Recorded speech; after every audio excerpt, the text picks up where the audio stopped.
حراسة المرمى محمد عبد رب الحسين، حسين عبد رب النبي، حسن الجنبي، احمد العلي، ماجد ابو الرحي، محمد الزاير، منير الخضراوي، منير ابو الرحي، نبيل العبيدي، حسين المحسن، ماركو فيتش، ونبيل العبيدي، وايضا علي عبد رب النبي، محمد العباس. هنا هجوم خاطف للايرانيين. اذا اول اهداف البطوله من اللاعب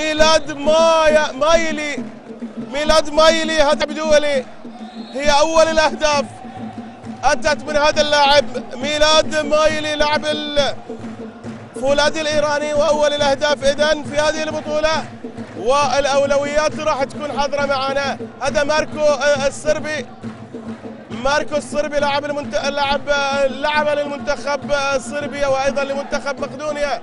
هنا المحاوله حسين المحسن ولكن كره مقطوعه ايضا من الفريق الايراني. هجوم خاطف وهدف ثاني. هذه المرمى من سيد مصطفى سعادتي، ايضا هو الاخر لاعب دولي. سيد مصطفى سعادتي لاعب المنتخب الايراني ولاعب نادي فولاذي الاصفهاني، وطبعا يدرب فولاذ المدرب والنجم منتخب مصر السابق احمد بلال، المدرب المصري احمد بلال، ونجم مصر في التسعينيات من القرن الماضي. هنا المحاوله وكره لصالح المنتخب او لصالح طبعا فولاذي الايراني. هذا ميلادي يلعبها ل 13 كرم استكي، كرم يلعبها ل5. وهنا المحاوله عمل سلسله والاختراق، لكن هناك صافره ايفان الحكم الصربي. اذا صربيا تحضر معنا بقوه في هذه البطوله. طاقم تحكيمي مكون من ايفان والخاندرو. وهنا تسديده جميله من كرم استكي لاعب المنتخب الايراني ايضا ولاعب نادي اصفهان فولاذ اصفهان. اذا 3 لفولاذ، لا شيء لمضر في بدايه اللقاء واول اللقاءات في هذه البطوله.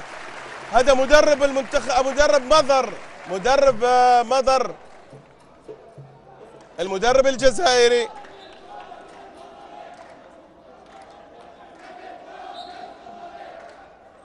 هنا احمد بلال ايضا مدرب فريق فولاذي الايراني. حسين المحسن واحد من الاسماء الكبيره في على مستوى الكره السعوديه وايضا على مستوى الفريق المضراوي. هنا المحاوله والتصدي، ولكن ايضا المتابعه الجميله كانت. وهذا سفيان الحيواني، هذا حسين المحسن طبعا صاحب التسديده الجميله وصاحب الهدف واول الاهداف للفريق مضر. اذا هي دعوات وامنيات وكل التوفيق لفريق مضر في هذه البطوله وهذه المباراه. ايضا التوفيق لهذا احمد بلال مدرب فريق فولاذي الايراني المدرب المصري. هنا المحاوله والتسديده، ولكن تصدي جميل من محمد عبد رب الحسين لاعب المنتخب البحريني ونادي الديه البحريني، والاستعانه بهذا اللاعب بهذا الحارس المتمكن لديه امكانيات عاليه وحضور ممتاز. هنا هذا سفيان الحيواني المدرب الجزائري يدرب فريق مضر طبعا. وهنا هذا ايفان او الخاندرو الحكم الصربي. ويعني بلغراد هي العاصمه لصربيا، و7 ملايين نسمة عدد سكان صربيا ونصفهم يسكنون في بلغراد. هنا المحاوله وتقاطع، حسين يحاول في الكره. هذا ماركو فيتش لاعب الصربي ايضا. اذا خطا على مستوى الدائره لصالح احمد عبد رب النبي، احمد العلي. هذا احمد عبد رب النبي ايضا يتواجد في صفوف الفريق مضر. واحمد هذا المدرب سفيان الحيواني المدرب الجزائري، واحد طبعا ايضا صرح بان المباراه صعبه ولكن الامكانيات متوفره. هنا هجوم خاطف للمنتخب الايراني. اذا ميلادي ايضا ما زال يتالق وهدفين على المستوى الشخصي، الهدف الرابع في هذا اللقاء ونحن في الدقيقه السادسه. هنا المحاوله، هنا السلسله، محاوله صناعه اللعب. ما يزال هناك لربما يعني ارباك لدى فريق مضر، لم يستطع ان يعمل على عمل يعني جماعي او عمل. ايضا يتواجد معي حميد بقال. هذا ماركوفيتش اللاعب الصربي، يلعبها حسين المحسن. حسين محاولة التسديد نجاح ورغبة، واكيد هذا حسين المحسن كما يعني تفضلت واحد من الاسماء المهمة في كرة اليد، وواحد من اهم الضاربين على مستوى المملكة العربية السعودية، وكانت لديه تجربة ناجحة في عندما لعب للشرق الاماراتي العام الماضي.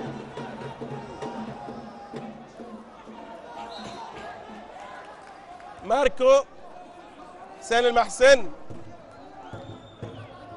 ماجد إلى حسين.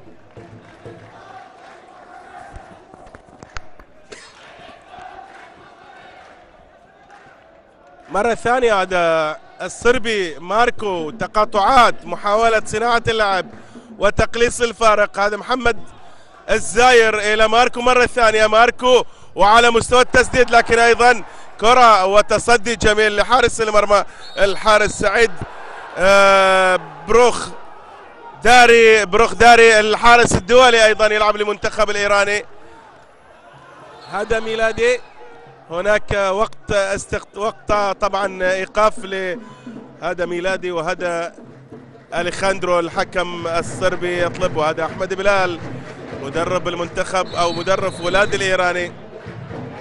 هنا بطاقة صفراء على اللاعب، بطاقة صفراء على اللاعب أبو الرحي، لاعب دولي أيضا يلعب في صفوف المنتخب السعودي. وهذه توجيهات سفيان الحيواني مدرب الفريق المضراوي. حميد، من خلال يعني 7 دقائق ماضي، ايش رايك في الاداء الفريقين وخصوصا اداء مضر؟ ربما في نوع من ارتباك البدايه دائما تحصل. نعم، الفريق المضراوي يعني بدايه المباراه بشكل سريع عليهم، لان بدات فاصلين تضيع الكره السهله وترجع عليهم فاست بريك، وهذه بدايه البطوله طبعا، واتمنى الفريق المضراوي انه يعود للمباراه. اذا هنا المحاوله للعوده للمباراه والتسديد ايضا، ولعبه جميله، ذكاء كبير لهذا اللاعب 77 محمد العباس لعبها بشكل ذكي، يعني لاعب واعد ويتألق. وهذا سفيان، اذا تقليص الفارق من خلال محمد العباس، ولكن ياتي الرد سريعا كرم أستكي اللاعب الدولي الإيراني. هذه الإعادة، هنا المحاولة أيضا من محمد العباس، وهناك 7 أمتار لصالح المضر الذي يبحث عن العودة للمباراة من خلال طبعا اللعب الجاد واللعب مباشرة على المرمى، ولكن هناك 7 أمتار.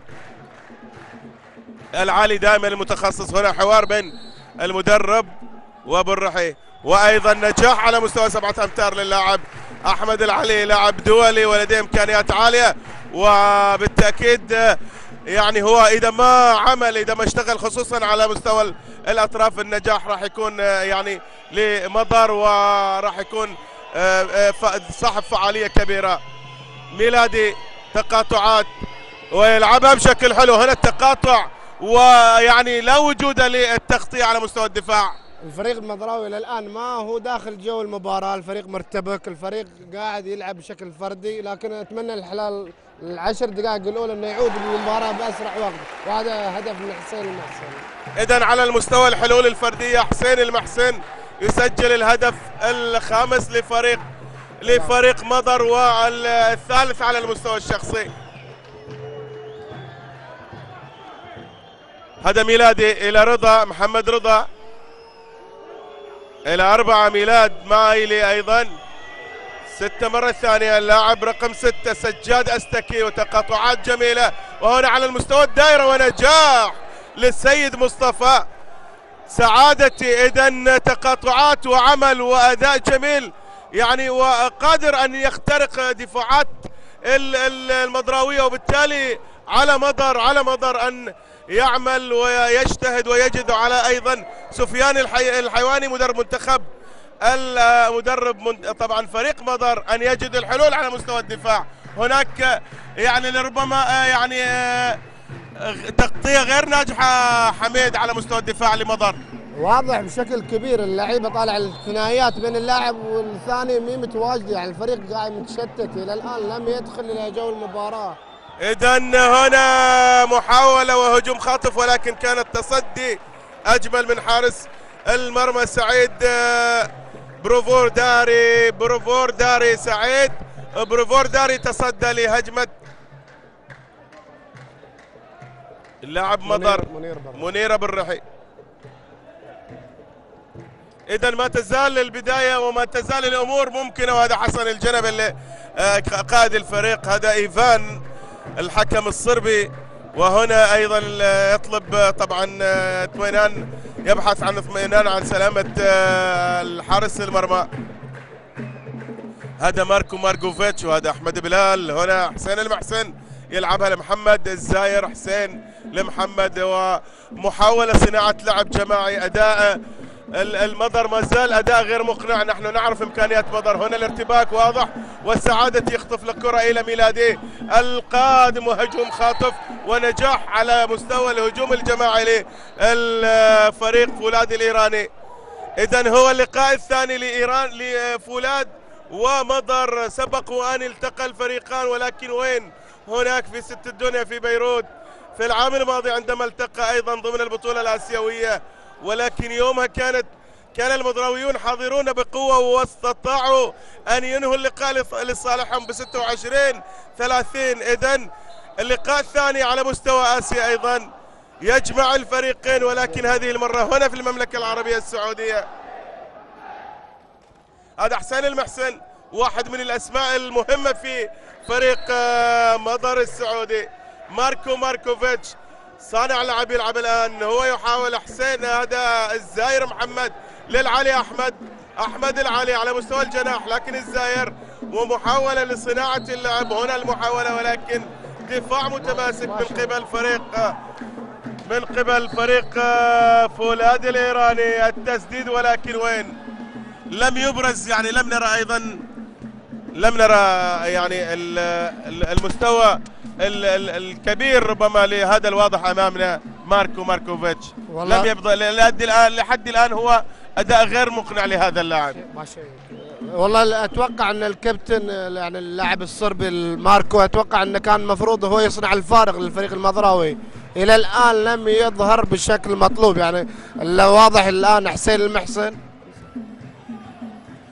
المحسن هو واللاعبين الباقي كلهم بعيدين كل البعد عن بداية المباراة طبعا. إذا تصدي جميل لحارس المرمى محمد عبد رب الحسين، حارس فريق الديه البحريني، والتعاقد وصل البارحة ولعب أيضا في يعني البارحة كان يلعب لدى الديه البحريني في مباراة ضمن الدوري البحريني. هو حارس دولي ولديه إمكانيات عالية، وواحد من الأسماء الجميلة. هنا ميلادي على المستوى الجميل، ولكن الأداء الأجمل والأروع كان من سعادتي. مررها على مستوى يعني ذكاء كبير لسعادتي ورؤية جميلة لهذا اللاعب. الفريق الإيراني يلعب جماعي بشكل كبير، يعني ما هو قاعد كل واحد يلعب لشخصه، الفريق قاعد يلعبون للفريق كامل، بعكس الفريق المضراوي لا في الدفاع مشكرين بشكل مضبوط ولا في الهجوم مبينه خطورتهم، يعني كل اعتماده على حسين المحسن والصربي ماركو، لكن الان الصربي لم يدخل جو المباراه. اللاعب الايراني رقم 4 مسجل الان 4 أهداف شخصيه له، بعكس لعيبه فريق مضر. الان هذا حسين محسن اذا يعني بدل ايضا الفريق الايراني يعمل حسابات لهذا اللاعب، ونجاح على مستوى صناعه حائط صد، وبالتالي يعني بدت صعوبه لفريق. اذا هنا الاداء الجميل، وهنا الهدف الاول الجنبي على مستوى الشخصي لهذا اللاعب، والهدف السادس لمضر. اذا 6 مضر 10 لفولاد، وهنا يعني نحن نطلب المزيد على مستوى اللعب الجماعي، سواء كان ثنائي او على مستوى اللعب المركب. هنا المحاولة ايضا للايرانيين، ولكن هناك صافرة حكم اللقاء ايفان الحكم الصربي. الفريق المضراوي ما عنده مشكلة في الهجوم يسجل، بس مشكلته في الدفاع، لازم يسكر دفاع. الطريقة 3-3 طريقة خطرة، لازم يكون في تفاهم كبير بين جميع اللاعبين. وكرة اليد أن تمنع هدف افضل بكثير من ان تسجل هدف. هذا اللي قلنا فيه. اذا هدف على المستوى الجناح واداء جميل لميلاد مايلي، خمسة اهداف على المستوى الشخصي لهذا اللاعب، وهو ايضا من ضمن صفوف المنتخب الايراني. اذا ميلاد مايلي واحد من الاسماء الحاضره بقوه في هذا اللقاء. احسن المحسن ماركو لمحمد الزاير، المحسن والمحسن ايضا بدت هنا ايضا قطعه، اداء جميل وذكاء كبير لهذا اللاعب يعني، وايضا تصدي جميل وحضور ممتاز لهذا الواضح امامنا محمد عبد رب الحسين حارس الفريق المضراوي. اذا بدا لربما يعني ايضا بدا محمد عبد رب الحسين ياخذ وضعه على مستوى يعني المباراه، وجماهير مضر مطالبه بالدعم وهي دائما تحضر وتؤازر، ولربما واحد من اسرار نجاحات فريق المضراوي هي طبعا بالتاكيد هذه الجماهير التي تتواجد وتؤازر. وهنا سفيان مدرب الجزائري، وهذا الزاير واول المحاولات للزاير. اذا ينجح الزاير في احراز الهدف السابع. 7-11. هنا منير وذكاء كبير لهذا اللاعب، يخطف الكرة في وقت مناسب. اذا في الدقيقة 15 لربما تبدأ يعني النصف الثاني من هذا الشوط، ربما نشاهد حميد تغيرات في فريق مضر. نتمنى ذلك، لأن لازم الفريق المضراوي يعود للمباراة بشكل سريع، لأن كل ما اتسع الفارق صعبة المباراة، مباراة افتتاحية وحضور جمهوري مميز، ولازم تعود المباراة في وقت مبكر لكي تعود الأجواء المباراة إن شاء الله. إذا هنا المحاولة من حسين، لكن القائم يتصدى لها. هذه المحاولة أيضا من محمد العباس، خطأ على مستوى هذا سفيان، وهذا محمد حسن الجنبي عمدة الفريق، قائد الفريق، ربان السفينة. هناك طبعا طلب من حكام اللقاء دخول لربما دخول يعني عمال الصالة لمسح أرضية البلل حفاظا على سلامة اللاعبين. إذا نحييكم، نجدد نعاود التحية معكم من خلال اللاين سبورت، وخليك على اللاين لتجد أدق التفاصيل معنا في هذه البطولة، بطولة آسيا في كرة اليد في نسختها 14. أنت على اللاين وخليك على اللاين. هذا ماركو، محاولة من حسين المحسن، لكن أيضا كانت قراءة جميلة لحارس المرمى والتصدي. وهنا الحسرة بادية على وجه حسين الحيواني سفيان والتوجيهات. كابتن سفيان الغي يديك، خليك على واحدة ادري، بس خليك على. اذا قرار سليم لحكم اللقاء، دخول خاطئ، هجوم خاطف لفريق مضر وحسن الجنبي. وهنا ايضا اللاعب وقع على ارضية الملعب، منير ابو الرحي، واحد من الوجوه الجميلة اللي قدمها فريق مضر. هذا حسن الجنبي.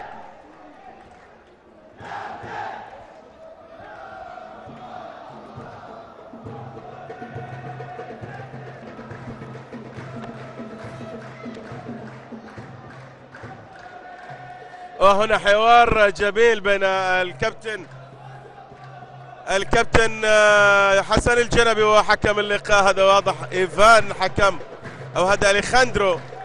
اذا لاين سبورت وانت على اللاين، واللاين هو الناقل الحصري لهذه البطولة ومالك حقوق البطولة ومالك الا اللاين، وخليك على اللاين ويانا. سعداء بتواجدك معنا في هذه البطولة، نسعد بلقائكم ونتواصل معكم لنكون في قلب الحدث وفي تفاصيل الحدث. هذا الحدث هي بطولة كأس الأندية الآسيوية البطلة في نسختها 14، وطبعا هي بمسمى على كأس صاحب السمو الملكي الأمير محمد بن فهد بن عبد العزيز أمير المنطقة الشرقية. وهنا التسديد والنجاح أيضا لماركو ماركوفيتش. وهنا سفيان مدرب المنتخب، مدرب مضر، وماركو أول الأهداف. ماركو أول الأهداف، ولربما يعني لسه ما أخذ وضعه ماركو على مستوى التأقلم في الفريق. هنا المحاولة وخداع وأداء، ولكن أيضا كرة لصالح الفريق الإيراني. هذا أكرم أستكي، كرم أستكي، واحد من اللاعبين الدوليين أيضا، 9 دوليين في فريق فولاذ الإيراني. هنا المحاولة، هنا اللعب الجماعي، هنا التقاطعات، هنا الاختراق، هنا النجاح على مستوى التهديف أيضا من اللاعب علي مانيان، أول أهداف لهذا اللاعب. إذا ما يزال فولاذ يمشي بخطة ثابتة وبنجاح كبير على مستوى الأداء الجماعي، ولكن هنا الرد يأتي سريعا أيضا على مستوى هذا اللاعب الواضح أمامنا محمد أحمد العلي. أحمد لاعب إمكانيات عالية، متى ما يعني استطاع أن يصنع لنفس اللعب، وأحيانا يحتاج أيضا المساندة على مستوى الباك وعلى مستوى أيضا الدائرة، يحتاج لخلق المسافات، وأيضا هو لديه إمكانيات لصناعة اللعب على مستوى الفردي. إذا نجاحات كبيرة لهذا اللاعب وإمكانيات عالية وهدفين على المستوى الشخصي. سلامات للواقع على أرضية الملعب. هذه اللقطات الجميلة لمخرجنا المتألق. وهنا دفاع قوي، وكرة اليد دائما مليئة بالالتحامات ومليئة بالإثارات وقراءة أيضا حميد. دائما نقول نتيجة لأنه ما في الآخر الساعة. إذا 9 لمظهر، 12 لفولاذ الإيراني، ونحن في الدقيقة الداشين على الدقيقة 19. هذا أحمد العلي، واحد من نجوم مظهر، وأيضا ربما يعني أيضا من الأسماء الغائبة في هذا اليوم نبيل العبيدي، لاعب مظهر يغيب بسبب الإصابة، وهذا سعادتي سيد مصطفى سعادتي. وهنا محمد عبد الرب الحسين حارس المرمى لفريق مظهر وأيضا للمنتخب. وهنا أحمد بلال نجم التسعينيات، لاعب المنتخب المصري أيام التسعينيات، كان واحد من النجوم الكبيرة والأسماء المهمة. الآن هو مدرب لفريق فولاذ الإيراني. هنا المحاولة والتسديد، ولا وجود يعني الدفاع. حميد، لماذا غاب الدفاع؟ اتمنى ان مدرب مظهر الان ياخذ التايم اوت لكي يصحح اوضاعه، كل ما تاخر في التايم صارت النتيجه اكبر، والفريق المظراوي مو راضي يرجع للمباراه في اسرع وقت. الفريق المظراوي متشتت في الدفاع، هل هي رهبه بدايه البطوله او شيء ثاني؟ شوف الان كابتن حسن لربما بدت يعني ضغط الاعصاب، بدا على يعني من خلال هذه اللقطه. شوف يعني ما اعتقد ما له داعي كابتن حسن، الكره في نص الملعب، ممكن الحكم عندك كرت اصفر سابق، كرت ثاني على طول عقوبه موجوده الفريق. وخصوصا انت العمده يا حسن يا جنبي، انت قائد الفريق، ولكن يحتاج الى الهدوء، يحتاج الى التركيز وتدخل الكابتن السفياني مدرب الفريق. هنا حسن الجنبي والطرد لمده دقيقتين. هذا احمد بلال مدرب فريق فولاذ الإيراني، ويطمئن على سلامة اللاعب الواقع على أرضية الملعب. 13-9 على ما أعتقد هو كرم أستكي، لاعب مميز صاحب القميص رقم 13. وهذه الجماهير تتواجد بكثافة وتؤازر مظهر في هذا اللقاء في إطلالته الأولى في البطولة الآسيوية رقم 14 في نسختها الرابعة عشر. إذن على بطولة كأس صاحب السمو الملكي الأمير محمد بن فهد بن عبد العزيز أمير المنطقة الشرقية. والافتتاح راح يكون يوم غدا، طبعا الافتتاح الرسمي راح يكون يوم غدا، والافتتاح راح يكون أيضا تحت رعاية صاحب السمو الملكي الأمير محمد بن فهد بن عبد العزيز أمير المنطقة الشرقية، وبوجود أيضا صاحب السمو الملكي. هنا المحاولة والذكاء الكبير وخلق المسافات، لكن التصدي كان جميل أيضا من محمد عبد الرب الحسين، ولكن الجملة والأداء كان رائع من الفريق الفولاذي الإيراني. الفريق الإيراني قاعد يخلق له فرص. من الآن الفريق المظراوي يدافع ب5 لاعبين، الفريق الإيراني اندفاع على الجول. الآن تدخل مدرب مظهر، ولكن كان المفروض يتدخل من بدري. الآن الفريق يعني الآن باقي 10 دقائق بس، المفروض كان المدرب يتدخل من بدري ويوقف في الزحف الفريق الإيراني لكي لا يتسع الفارق إلى 4 أهداف. هذا اليخاندرو الحكم الصربي واضح امامنا في الصوره، والصربيا يعني حقيقه حاضره معنا بقوه في هذه البطوله من خلال التحكيم او من خلال ايضا اللاعبين. والصربيا عاصمه بلغراد وعدد السكان 7 ملايين و 3 مليون ونصف يسكنون في العاصمة. هنا الكابتن السفيان والتوجيهات والتعليمات، وهذا أحمد بلال أيضا والتوجيهات والتعليمات. ويعني يعني كابتن حميد، ما هي التعليمات من وجهة نظرك لكلا المدربين؟ ماذا سيقول السفيان وماذا سيقول أحمد بلال؟ الآن مدرب الفريق المضراوي يحاول يكلم لعيبته التركيز في الهجوم، ويحاول المحافظة على الكرة بأكثر فترة أطول، لا تستعجل في تخليص الكرة. الفريق الإيراني مدرب أحمد بلال بيكلم لعيبته النتيجة مطمئنة، لا نستعجل في التسجيل، حاول التمرير في خلق فرصة أكيد لتسجيل الهدف. في حالة وجود الفرصة 100% يكون الهدف أضمن. الفريق الإيراني متقدم الآن. إذن عودة للمباراة، محمد الزاير لحسين المحسن إلى أبو الرحي ماجد. أبو الرحي حاول على مستوى الشخصي يعني أن يجد حلول، ولكن كانت هناك التغطية حاضرة من اللاعب الإيراني. هذا ميلادي، ماركو إلى حسين الزاير، حسين المحسن لمحمد الزاير. حسين هو من يلعب كصانع لعب في هذه اللحظات. أحمد العلي، أحمد إلى حسين، وهنا أيضا المحاولة والتسديد، ولكن أيضا لم تكن هناك متابعة، والمتابعة من ماركو ماركوفيتش.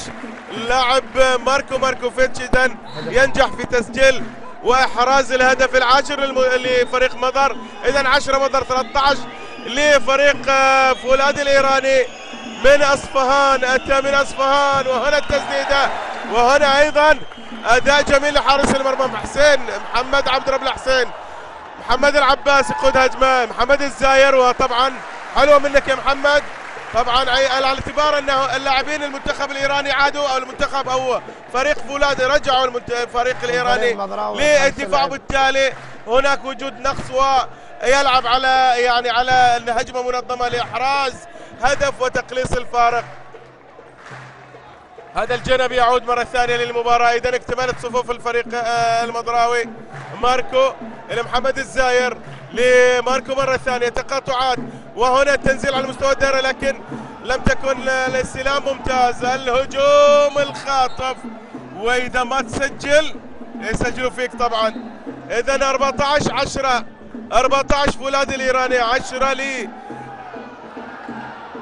مضر السعودي في أول إطلالة للفريقين في هذه البطولة الآسيوية في نسختها 14، والناقل الحصري لاين سبورت.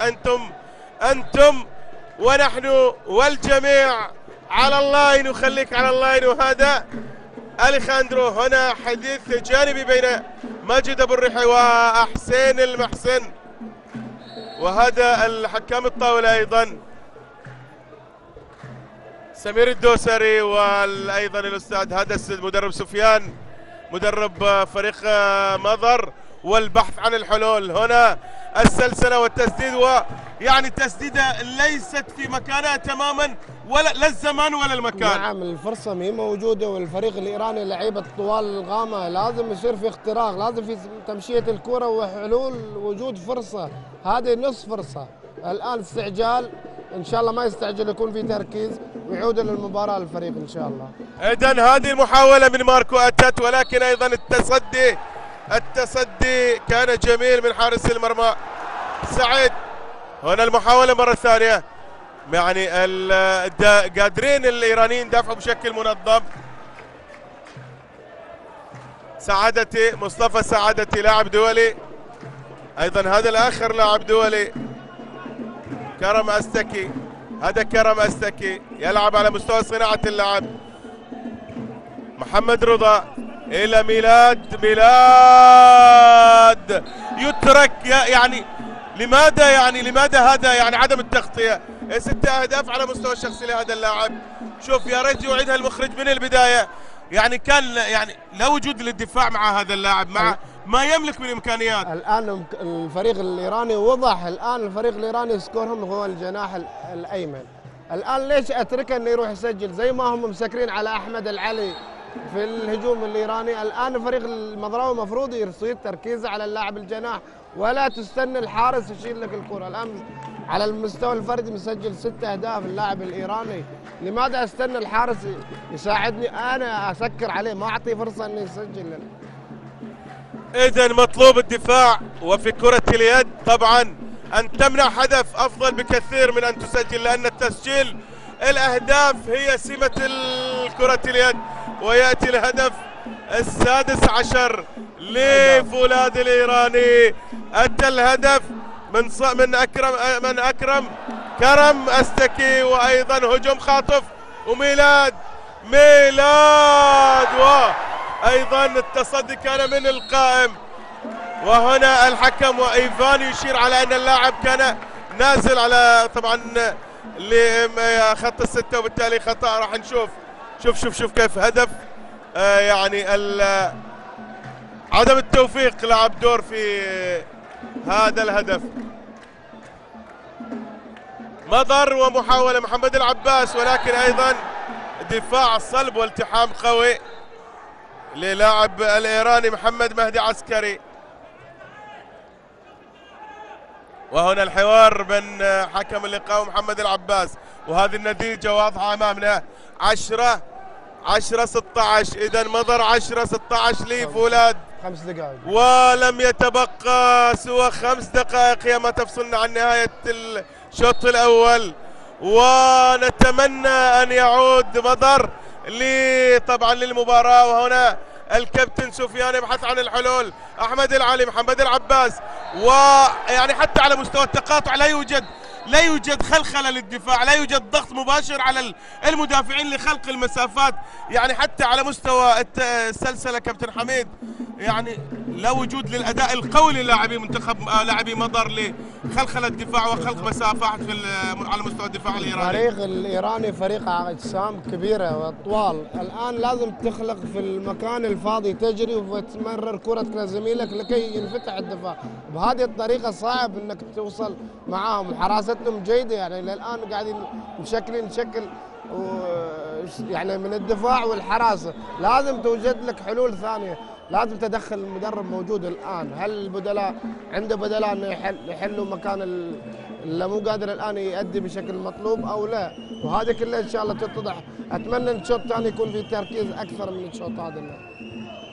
إذن هذا أستكي يلعبها لميلاد صاحب ال6 أهداف. إلى مرة ثانية تقاطعات ومحاولة، وهنا أيضا قراءة ممتازة لماركو وهجوم خاطف. وهناك يعني يجب أن يكون هناك استبعاد فعلا. إذن طرد على مدة دقيقتين للاعب الإيراني محمد رضا جعفريان. محمد رضا جعفريان.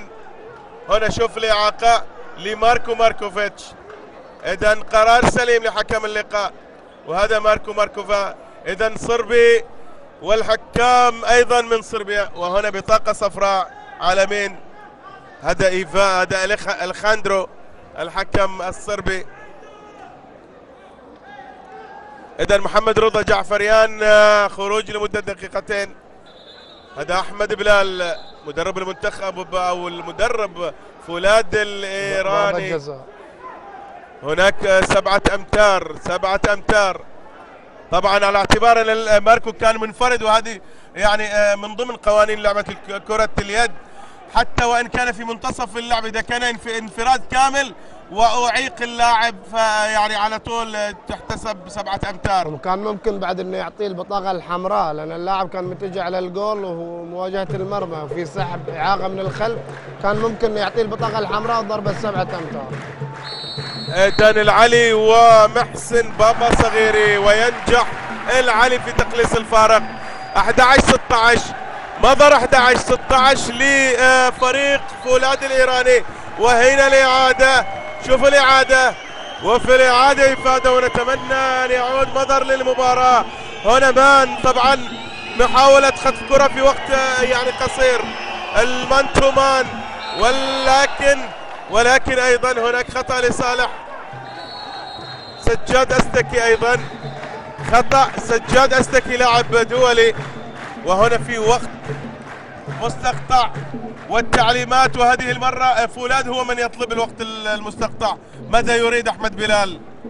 طبعا الكابتن احمد بلال يطلب من لعيبته، الان باقي 3 دقائق 3 دقائق ونص تقريبا، والنتيجه 16-11 للفريق الايراني. كل طلوبه الكابتن احمد بلال ان لعيبته بالتركيز. الفريق ناقص لاعب الان، باستبعاد دقيقتين، والكرة معاه وثلاث دقائق ونص، والآن الكل يطلب منه الهدوء وتمشية الكرة بالشكل الأفضل. لازم أي لاعب يسدد كرة بالمكان الفاضي. والفريق المضراوي يتمنى الآن الخروج المان تو مان، خطف كرة، التسجيل في أقل وقت ممكن لاستهلاك الوقت طبعا، والرجوع إلى المباراة، وإن شاء الله نتمكن من تقريب النتيجة. هو سلاح ذو حدين يا حميد، يعني المان تو مان سلاح ذو حدين، اما ان تخطف الكرة واما ان يعني يسجل فيك، والاخطاء البسيطة تخلق مساحات ويعني تصنع فرص كبيرة. هنا كما اسلفنا، وهنا ايضا النجاح للاعب الايراني علي مانيان، وينجح في احراز الهدف الثاني على المستوى الشخصي، و17-11 ودخول خاطئ، استعجال وارتباك كبير على مستوى افراد لاعبي المضر، وبالتالي الهدوء والتركيز مطلوب للمضراويين اذا ما ارادوا العوده للمباراه. دائما البدايه تكون صعبه، ولكن التركيز، ومضر خاض تجارب كثيره على مستوى المشاركات الدوليه، وكان وصيفا للبطوله الاخيره التي قمت، ولكن الدفاع غائب في هذا الشوط.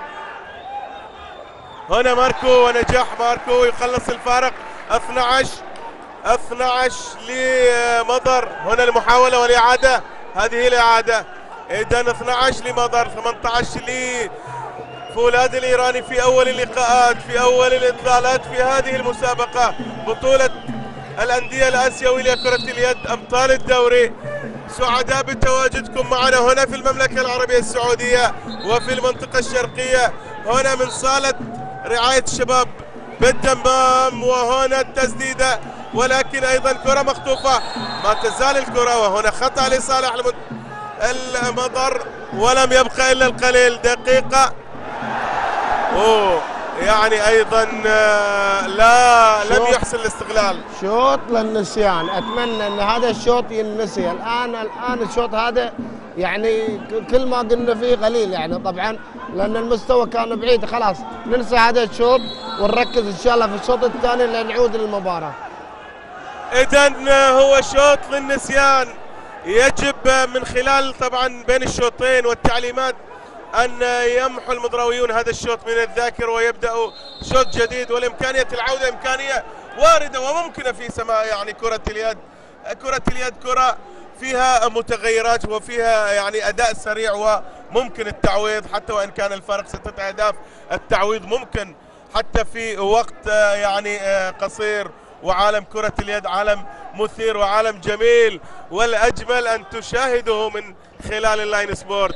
إذن كل التحايا لكم أعزائي الجمهور المتواجد خلف الشاشات، وسعدنا ونسعد دائما خلال تغطيتنا وإياكم عبر اللاين سبورت. إذن محاولات نتيجة وفشل ما يزال، يعني إن لم يستطع الفريق المضراوي أن يعني يقلص في الوقت المتبقي ما بقى من الوقت، ولكن يعني نصف دقيقة تفصلنا عن نهاية الشوط الأول. ونجاح علي مانيان ينجح في إحراز الهدف في 19، إذا 19-12 وتوسيع للفارق. وبالتالي يعني نتمنى فعلا كما قال حميد البقال لاعب الدولي السابق ولاعب نادي الخليج وايضا محلل قناه اللاين سبورت، ان يكون هذا الشوط هو الشوط للنسيان. اذا انتهى الشوط الاول من اللقاء الاول، ولكن هناك خطا يجب ان ينفذ، والى ان ينفذ الخطا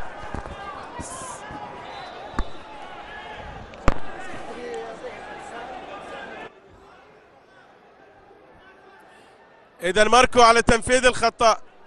وطبعا في كرة اليد حتى وأن انتهى الوقت يجب أن ينفذ الخطأ المحتسب. وفي هذه اللحظات أعزائي المشاهدين انتهى الشوط الأول بتقدم فريق فولاذ الإيراني ب 19-12 لصالح طبعا فولاذ. نتمنى أن يعود مضر للمباراة، وإلى أن أعود إلى المتألق محمد الشيخ وضيوفه. الاستاذ والكابتن المعروف علي العليوات، وايضا اللاعب الدولي السابق ولاعب نادي الخليج هاني الهلال. اذا محمد الشيخ تفضل انت وضيوفك. أعزائي المشاهدين، مرحبا بكم من جديد بين شوطي مباراة مظهر السعودي وفولاذ الإيراني. هذه المباراة التي انتهى شوطها الأول بنتيجة 19 مقابل 12 لفريق مظهر. إذا ظهور غير متوقع للفريق المظراوي، لم يظهر بالمستوى الذي كانت تراهن عليه الجماهير. هذا ما سنتعرف عليه أكثر مع ضيفي في الاستوديو، الكابتن علي عليوات والكابتن هاني هلال. كابتن علي، أعتقد مفاجأة أو أن الأمر كان متوقعا بالنسبة لك أن تظهر النتيجة بفارق 7 أهداف في الشوط الأول؟ الفرق كان كبير بالفعل، بس أنا كنت أقول قبل المباراة أخشى ما أخشى على مظهر البداية، وهذا اللي كان. مظهر ما كان متوازن، وخاصة في أخطاء كثيرة صارت، يعني ممكن نتكلم فيها أكثر بعد تحليل المباراة. لكن ملاحظ أن فريق مظهر ما تعامل مع الشوط الأول كما يجب. يعني من يستمع علي وأنت تقول لم يتعامل مع المباراة بالشكل الأمثل، هذا كلام عام. دعني أدخل معك في التفاصيل، لماذا لم يتعامل مع مظهر مع المباراة بالشكل الأمثل؟ أكثر من عامل. يعني طريقة الدفاع نفس الشوط أو انتهج في الشوط الأول. طريقة الدفاع أكثر ما لعب فيها 3-3، ما كانت تجدي ضد تحركات الفريق الإيراني. قدروا يسجلوا من أكثر من مركز. الفاست بريك كان حاضر، تسجيل من على الدائرة كان حاضر، من على التسعة سجلوا هدفين. يعني أكثر من فرصة كانوا يوصلوا بسهولة إلى المرمى. يعني ساعدهم. زايد في الشق الهجومي حسين المحسن كان مؤثر، مع كذا هو اللي خرج برا الملعب. نعم. كابتن هاني، يعني الكابتن علي يتحدث بأن الفريق المظراوي لم يظهر بالمستوى المأمول، كان هناك لديه أخطاء دفاعية وأخرى هجومية. هل توضح لي أكثر أين كمن بالضبط الأخطاء الدفاعية لدى الفريق المظراوي؟ أكون معك واضح. بالنسبة للفريق مظهر في بداية المباراة لعب بطريقة دفاعية 3-3 وأيضا إلى 3-2-1 متقدم بشكل واسع، وهذا ما أجبر فريق مظهر على أن يعطي المساحة بشكل كبير للعيبة فولاذ. هذه الطريقة تماشى معها فيها المدرب إلى نهاية الشوط الأول، وحقيقة هذه الطريقة خاطئة تماما.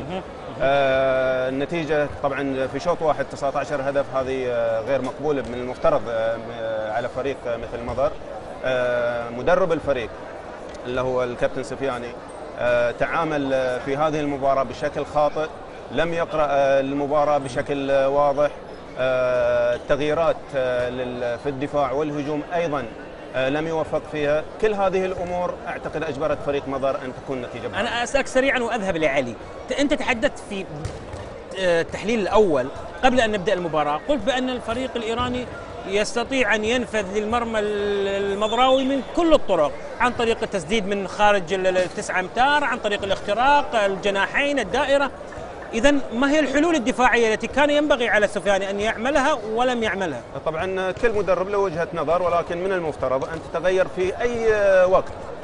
لعب بطريقة 3-3 أو 3-2-1 متقدم، من المفضل لما شاف الفريق الإيراني بهذه السرعة وبهذه الطريقة أن يعمل سواء بالفنت أو بالاختراقات أو حتى من التسديد من خارج 9 أمتار، يجب أن يغير الطريقة إلى 6-0 أو 5-1. مع أن فريق مظهر لديه المجموعة مميزة وبطريقة دفاعية جدا ممتازة مثل حسن الجنبي أو في الأمام ماجد أبو الرحى، ولكن لم يغير أي شيء. كابتن علي، يعني أنت أشرت إلى الناحية الهجومية، أنا ألحظ هاني يركز على النواحي الدفاعية. في الناحية الهجومية أنا حقيقة تفاجأت أن أرى في مباراة بهذا المستوى، مباراة افتتاحية تحتاج إلى خبرة، تحتاج إلى حضور وتركيز، أن يلعب بلاعبين مثل محمد العباس، ماجد أبو الرحى، وهم لاعبين شابين، ويبقى مثلا نبيل العبيدي على مقاعد الاحتياط، منير الخضراوي على مقاعد الاحتياط. كيف تفسر ذلك؟ هو أدرى بفريقه محمد، بس بالفعل هي مباراة يعني كأول مباراة بحاجة إلى عامل خبرة موجود. منير أبو الرحى ما كان متوفق اليوم، أوكي ممكن يتغير، يساعد فكرة. يعني الفكرة اللي عند المدرب أن بعد ماجد يدخل أخوه منير هو اللي يكون موجود. منير كان فعاليته أفضل، يعني قدر يقطع كورتين، كان في الشق الهجومي متوفق أكثر، لكن لا يعني ذا الكلام أن ماجد يطلع برا التشكيل. بس ما عليه نقطة بس محمد، ان المضر 12 دقيقة ما سجل، يعني سجل اخر هدف هدف العاشر في الدقيقة 14. الدقيقة 26 سجل احمد البلنتي، يعني 12 دقيقة مضر ما سجل في الهجوم ولا جول، وهذه مشكلة كبيرة. أسمع منك تفاصيل أكثر، ولكن بعد أن أذهب إلى زميلي عبد العزيز البطاح ومعه ضيف جديد. عبد العزيز إليك المايك. لك شكرا للزميل محمد الشيخ في الاستوديو التحليلي. يقف بجانبي الآن الأستاذ حسان الجشي، رئيس لجنة المنتخبات السعودي وعضو الاتحاد الآسيوي ومدير المنتخب الأول. نرحب فيك عبر لاين سبورت. أستاذ حسان، حدثنا عن التنظيم البطولي. بسم الله الرحمن الرحيم، شكرا على الاستضافة. البطولة إن شاء الله تكون طيبة وإن شاء الله ناجحة بكل المعايير كأول يوم، وشكل الاستعداد إن شاء الله جميل إلى حفل افتتاح إن شاء الله يكون جميل بكرة، ونتمنى أن أنديتنا اليوم السعودية توجها بالفوز في مضر واللي بعدها مباراة الخليج. توقعاتك أستاذ حسان عن حضور الجماهير اللي راح تشهدها البطولة؟ بإذن الله أتوقع أن المنطقة الشرقية هي معقل كرة اليد السعودية، وأعتقد أن الجمهور المنطقة الشرقية كله حيساند نادي الخليج ونادي مضر، ونتأمل إن شاء الله في جدة برضو الجمهور محبي كرة اليد يساند منتخب المملكة في المرحلة القادمة. أستاذ حسان، توقعاتك بصفة خاصة للأندية اللي راح تمثل المملكة العربية السعودية اللي نادي الخليج ونادي مضر، توقعاتك لهم في البطولة هذه؟ والله الفريقين حسب معلوماتي انهم استعدوا استعداد جيد، ودعموا فريقهم بلاعبين محليين ولاعبين اجنبيين اصحاب خبره. شفنا مضر اليوم الحقيقه ما هو على قد التطلعات، ونتمنى ان شاء الله يتغير في الشوط الثاني، ونامل المباراه في المباراه القادمه ان يكون الخليج يظهر بصوره قويه ويكون منافس في هذه البطوله. شكرا جزيلا. شكرا. هكذا كان حديث استاذ حسان الجشي رئيس لجنة المنتخبات. الآن تحول للزميل محمد الشيخ في الاستوديو التحليلي. زميل محمد، تفضل الكلمة لك. شكرا عبد العزيز. أعود من جديد للكابتن علي علوات والكابتن هاني هلال. كابتن علي، أنهيت معك الحديث وأنت تتحدث عن أن كان على المدرب السفياني أن يستعيد بمنير بدلا عن ماجد أبو الرحى في الهجوم. ايضا الكابتن الصربي ماركو لم يظهر بالمستوى المأمول والمتوقع من لاعب اجنبي بهذا الحجم. اول حاجه كان نقطه ضعف في الدفاع، ماركو كان هو نقطه ضعف. صادق قدر يسجل من الجناح ثلاث كور تقريبا بالفنت، 1 ضد 1. علي معليش، طالما تكلمت عن الدفاع، انا اتفاجأ ان يلعب ماركو وهو اللاعب الاجنبي واطول لاعب في الفريق يلعب في نعم. طرف كمدافع، هل هذا معقول؟ طبعا هو وجهة نظر المدرب، لكن بامكانياته هذه مع وجود الجنبي حسن كان يفترض انه يكون موجود في النص. هو ماركو وحسن ونبيل قوة دفاعية لا يستهان بها. تقول علي وجهة نظر المدرب، أنا أريد تحليل أكثر وضعا على الجرح، يعني تضع أصبعك. هل هذا الخيار خاطئ أم صائب بالنسبة للسفياني أن يضع لاعبا بهذا الطول وبهذه الخبرة على الجناح في الدفاع؟ هو مجبور لأنه قاعد يلعب طول المباراة 3-3، فالستايل الأوروبي لا يصلح نهائيا ل 3-3، فمجبور أنه يلعبه في الطرف، وهذه مساحة كبيرة لصادق الأشول الإيراني، فقاعد يلعب بكيفه ويلعب 1 ضد 1 ويعدي أكثر من مرة منه. فهذه نقطة ضعف أنا مثل ما أشرت لك، لكن لو كان دفاعه غير مثل ما قال هاني 5-1 أعتقد أنها هي الأمثل راح تكون. كابتن هاني، يعني حقيقة أراك تقسو على الكابتن سفيان حيواني، بمعنى أن الأهداف جاءت أغلبها عن طريق الفاست بريك، عن طريق الاختراقات، استفادة من الأخطاء الهجومية التي يقع فيها المهاجمين. إذا ما ذنب سفياني في هذا الأمر؟ لا، احنا نتكلم يعني أولا أنا أحترم المدرب سفياني، وبالعكس يعني أنا ما أقسو عليه، ولكن هذا التحليل الواقعي، هذا من المفترض. إذا أردت أن أتحدث يعني بالمجاملة فهذا شيء آخر، ولكن هذا هو الواقع. الكابتن سفياني أخطأ كثيرا في الخطة الدفاعية كما ذكرت أخي أبو عبد الله. فعلا هناك فاست بريك على الفريق مضر، ولكن ليس بهذا الحجم، 3 أو 4 أهداف من الفاست بريك من 19 هدف، ولكن مجمل الأهداف لفريق فولاد من نصف الملعب، وهذه هي المشكلة.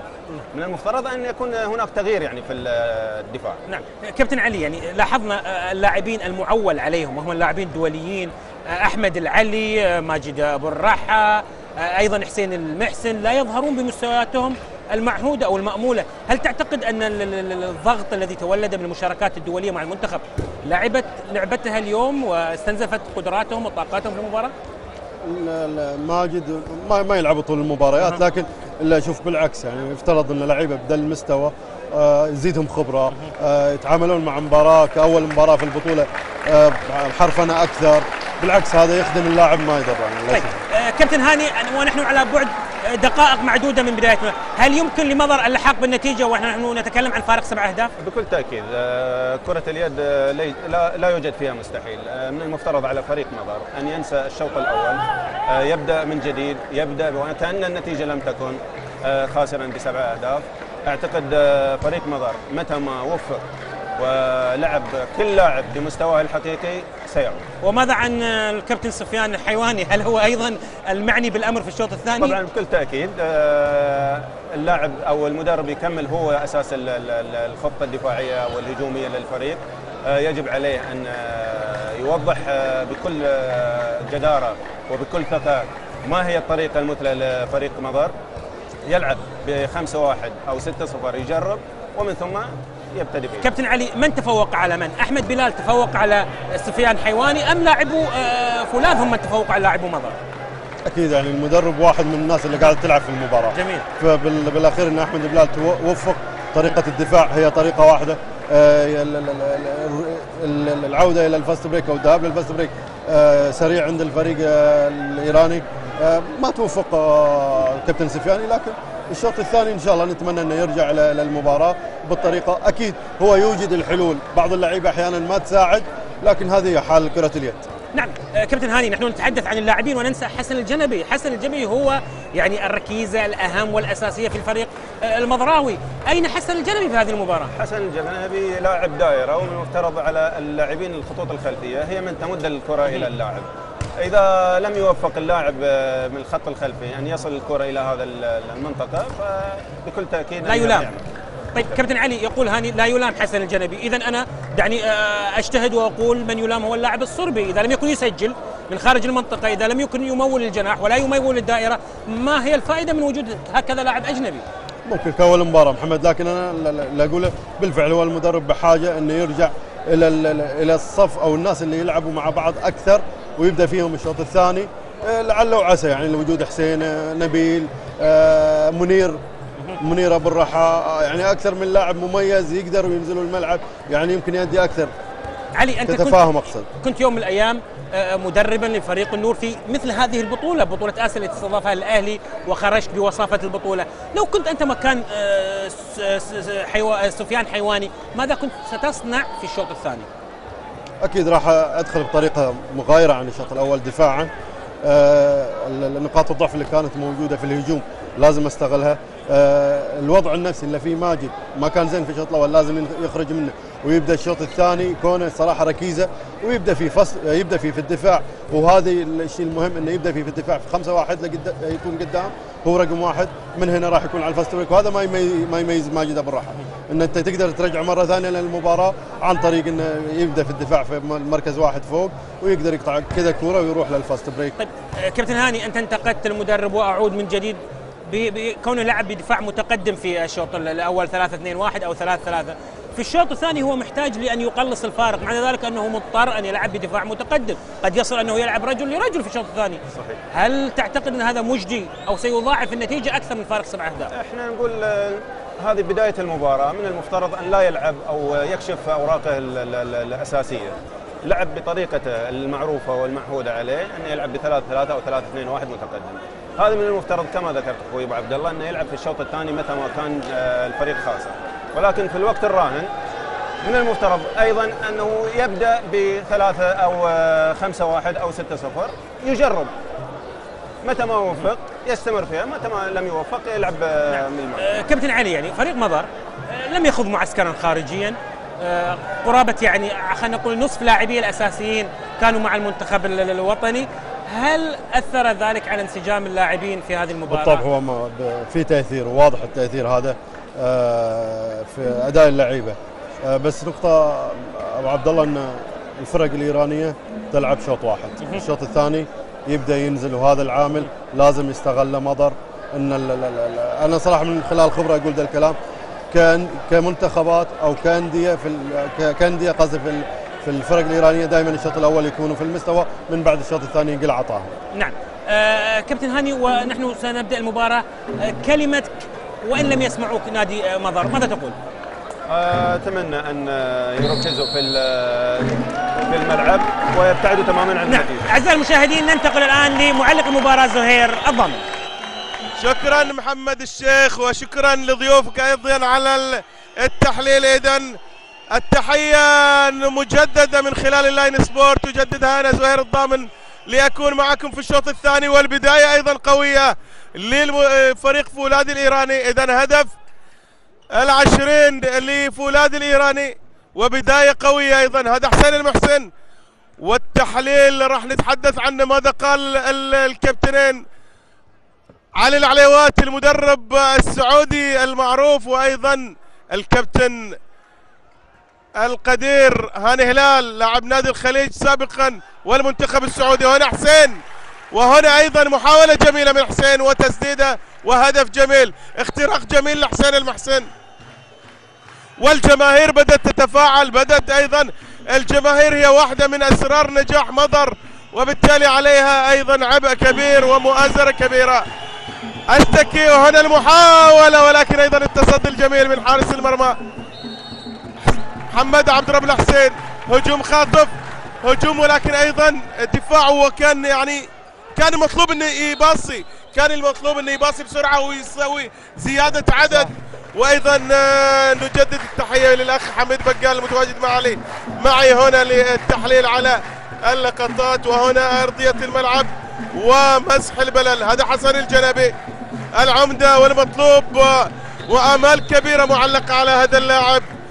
وهذا المدرب سفيان، مدرب الجزائري ومدرب فريق مضر، والذي بحث عن الحلول من خلال الشوط، من خلال طبعا بين الشوطين. وهذا احمد بلال الناجح لحد الان مع فولاذ الإيراني. إذن 20 فولاذ 13 لمضر، ونتمنى بالتأكيد كل الأمنيات كل الدعوات هي لمضر.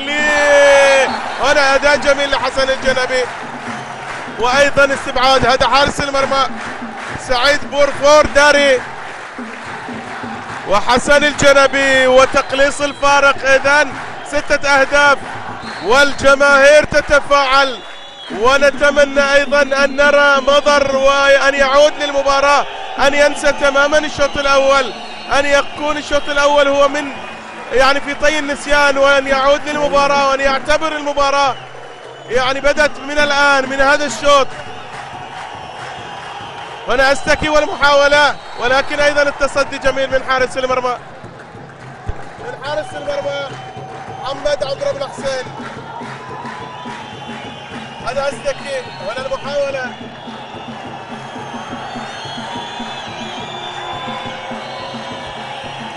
هنا الإعادة، هذه الإعادة واضحة أمامنا. وهنا أيضا الهجوم الخاطف حسن الجنبي، عمدة القديحة كان للقائم،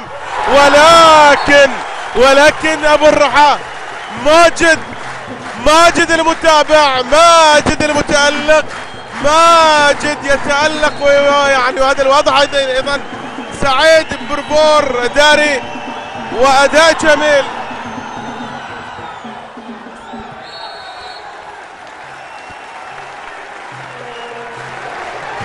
اذا يعني اداء جميل لحد الان، بدايه مشجعه وبدايه قويه لمضر، نتمنى التصليح. هذا ماجد، وهنا اللقطه حاضره من طبعا ودفاع قوي والتحامات قويه. هنا المحاولة، صناعة اللعب، وأيضا فتح المسافات. هذا ماركو اللي محمد العباس، مباغتة من محمد العباس، مفاجأة لسعيد بارفور داري. وبالتالي يعني أيضا الآن نشاهد أن أحمد بلال يستبق الأحداث، يريد عودة يعني فولاذ طبعا لأداء من خلال الشوط الأول.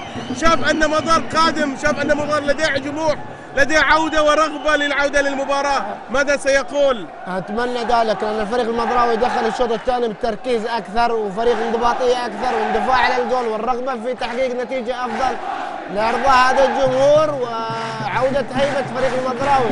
الكابتن احمد بلال راى ان الفريق مو في تركيز مو في وضعه الطبيعي فاضطر انه يتدخل لايقاف المباراه بالتايم الاوت اللي عنده لكي يعود فريقه الى الوضع الطبيعي وهذا الشكل قراءة جيدة يعتبرها؟ هذا القراءة جيدة. كان الفريق المضراوي المفروض الشوط الأول لما حس أن الفريق الإيراني ماشي إنه يتدخل بإيقاف الوقت.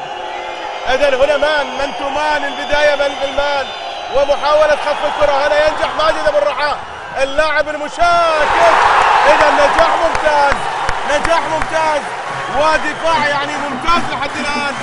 المان هو سلاح ذو حدين ولكن في مثل هذه الأوقات لربما يأتي أكل هذا الدفاع ويعود مضر للمباراة من خلال يعني الفاصل 3 أهداف 17-20 ومضر يتألق وبداية مشجعة وموفقة له في هذا الشوط.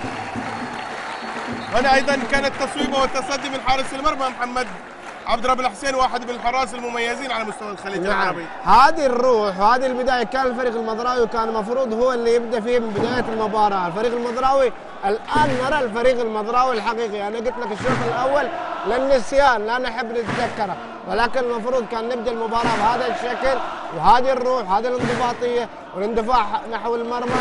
كل هذه الاشياء هي المطلوبه. الان الفريق المضراوي بدا يرجع الى المباراه، بدا يكون تركيزه يكون اكثر، بدا اللاعبين يكون عندهم اندفاع ورغبه للفوز اكثر وهذا الشيء المطلوب. اتمنى استمرار ذلك ويكون الدفاع اكثر انضباطيه من الشوط الاول. إذن الجماهير تتفاعل وتتألق وتؤازر بقوة الفريق المضراوي. هنا يعني أيضا المحاولة من فريق الفولاذ الإيراني ودفاع متماسك ووجهه غير تماما لمضر في هذا الشوط. نتمنى أن نرى هذا التغيير، أن يستمر هذا التغيير، أن تعود الروح المضراوية المعروفة، أن يعود أيضا الأداء الجميل لفريق مضر من خلال نخبة النجوم. وحلوة وزين سويت وديتها برا. وهنا أيضا يعني إمكانية التقليص والتركيز على مستوى الهجوم مطلوب أيضا وفي استعجال والتصدي كان من سعيد. حارس يعني سعيد تألق وأدى أداء جميل من خلال الشوط الأول. حارس منتخب الفريق الإيراني، هذا حارس المنتخب الأول. طبعا اللعب بشكل فردي هذا ما هو صالح الفريق. نبي نلعب كما بدينا الشوط الثاني بشكل جماعي فخلق الفرصة الأكيدة 100% للتسجيل وهذه كل الأشياء هي اللي تساعد لعودة الفريق المضراوي للمباراة. إذا نتمنى أن لا تتكرر الاستعجالات لفريق مضر وأن يركز أكثر. هذا أحمد بلال مدرب فريق فولاذ الإيراني. وهنا حوار أيضا جانبي بين لاعب فريق فولاذ. هذا 6 سجاد أستكي إلى 30 علي مليان إلى أستكي مرة ثانية سجاد. وهنا المحاولة ودفاع بدأ دفاع مضر يعني بشكل متماسك أفضل. بدأت الروح متواجدة وبدأ التركيز وبدأ التألق أيضا لهذا الحارس محمد عبد رب الحسين وحضور ممتاز في هذه اللقطة.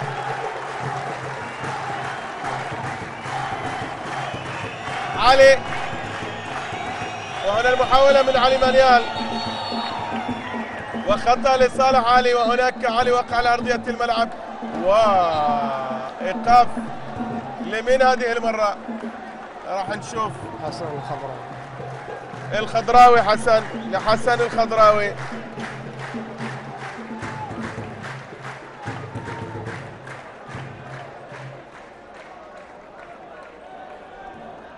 إذن استبعاد لمدة 2 دقيقتين عن اللاعب حسن الخضراوي ويعني راح يتأثر أداء مضر على مستوى الدفاع من خلال النقص. أتمنى إنه ما يتأثر الفريق الإيراني حتى سقوط اللاعب وهذا استدعاء بالإصابة طبعا في احتكاك واضح لا نختلف لكن ذكاء للاعب هذا وذكاء الإيراني لتهدئة وضع المباراة وتنزيل رتم الفريق المضراوي اللي الآن في تصاعد للعودة للمباراة. كل هذا لاعيبة الخبرة والآن هي تطلع في وقت الحساس اللي الفريق يستفيد منه. إذن 9 دوليين لهذا الفريق فولاذ الإيراني والدوليين هما ميلاد اللاعب المتألق وصاحب 6 أهداف، وهذا أيضا سجاد أستكي واحد من اللاعبين. هنا أحمد العلي والهجوم الخاطف ونجاح جميل لهذا اللاعب. إذن هدفين للفارق، 18 لمضر 20 لفولاذ الإيراني، ونتمنى هذا التصاعد في الأداء، وهذا أيضا نتمنى المؤازرة الجميلة من الجماهير لكي تعود الروح المضراوية. زي ما تفضلت كابتن زهير، الفارق 6 أهداف شيء لا شيء في كرة اليد. الآن الفريق المضراوي في خلال 5 دقائق يعود إلى المباراة. وهنا أيضا المحاولة على مستوى التسديد، ولكن كرة وخطأ لصالح اللاعب الإيراني اللاعب محمد رضا. جعفريان كرم أستكي مرة ثانية، والتسديد والتصدي والمتابعة كانت حاضرة من كرم أستكي. متابعة على مستوى الدائرة. وين الدفاع؟ لماذا لم يغطي الدفاع؟ لماذا لم المضراوي الآن ناقص لاعب، يعني لا نغفل هذا الشيء، والفريق الإيراني مكتمل العدد، ولكن في حالة تسديد لا نستعجل نطلب الفاست بريك ولا نأمن منطقة ال6 أمتار، نأمن المنطقة وبعدين نفكر في الفاست بريك، لأن الآن الفريق المضراوي ناقص. أتمنى أن يكون تركيز أكثر واستمرار بالروح هذه اللي كنا فيها بداية الشوط الثاني إن شاء الله. حلو. هنا حسين العلي، ولكن القراءة كانت ممتازة على مستوى حائط الصد من اللاعب الإيراني اللاعب رقم 14 مجيد رحيم زادة. إذا بدأ المدرب أحمد بلال يقرأ يعني حسين العلي قراءة جيدة، وحسين المحسن وقادر أن يحد من خطورة من خلال وضع القامات الطويلة للتصدي وعمل حائط صد عندما يذهب للمرمى مباشرة للتسديد. أتمنى أن يكون حسين لا ينصاد في هذه المصيدة اللي وضعها المدرب المصري للفريق الإيراني، ولا نسدد الكرات من خارج المرمى. أتمنى أن يكون في اختراق ونوصل للمرمى بشكل أسهل، والهدف يكون أسهل لنا إن شاء الله. إذا هنا محاولة صناعة لعب، ولكن دفاع متماسك وبنية جسمانية يعني ممتازة على مستوى الدفاع للمنتخب الإيراني، للفريق فولاذ الإيراني، و7 دوليين أو 9 دوليين لفريق فولاذ الإيراني، وبالتالي هم فعلا منتخب إيران. إذا ما يعني عرفنا أن 6 لاعبين زائد حارس هم من يتواجدون على أرضية الملعب. إذن هذا سفيان والتعليمات، و21 لفولاذ 18 لمضر. إذن هناك يعني كرة تذهب دون عناء وتعب، تذهب للإيرانيين، تذهب لحجة سفري.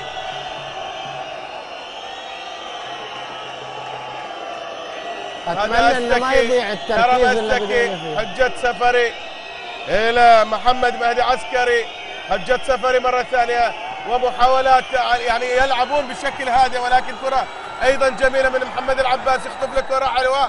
ونتمنى أيضا الهدوء والتركيز، التركيز مطلوب، الهدوء مطلوب. وهنا راح نشوف ماذا لدى مضر من خلال الهجمة.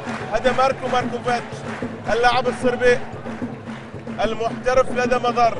أنا محمد العباس يلعب على مستوى صناعة اللعب. هذا ماركو مرة ثانية، ويحاول أيضا التقاطع مع حسين المحسن. هنا ماركو، أحمد العلي، أتمنى من أحمد يعني لم تكن مطلوبة تماما هذه الهجمة. هنا المحاولة، ولكن دائما إذا ما تألق محمد عبد رب الحسين إذا ما تألق بالتأكيد راح يكون يعني داعم قوي لفريق مضر، واحد من الحراس الممتازين ولديه حضور جيد على مستوى حراسة المرمى.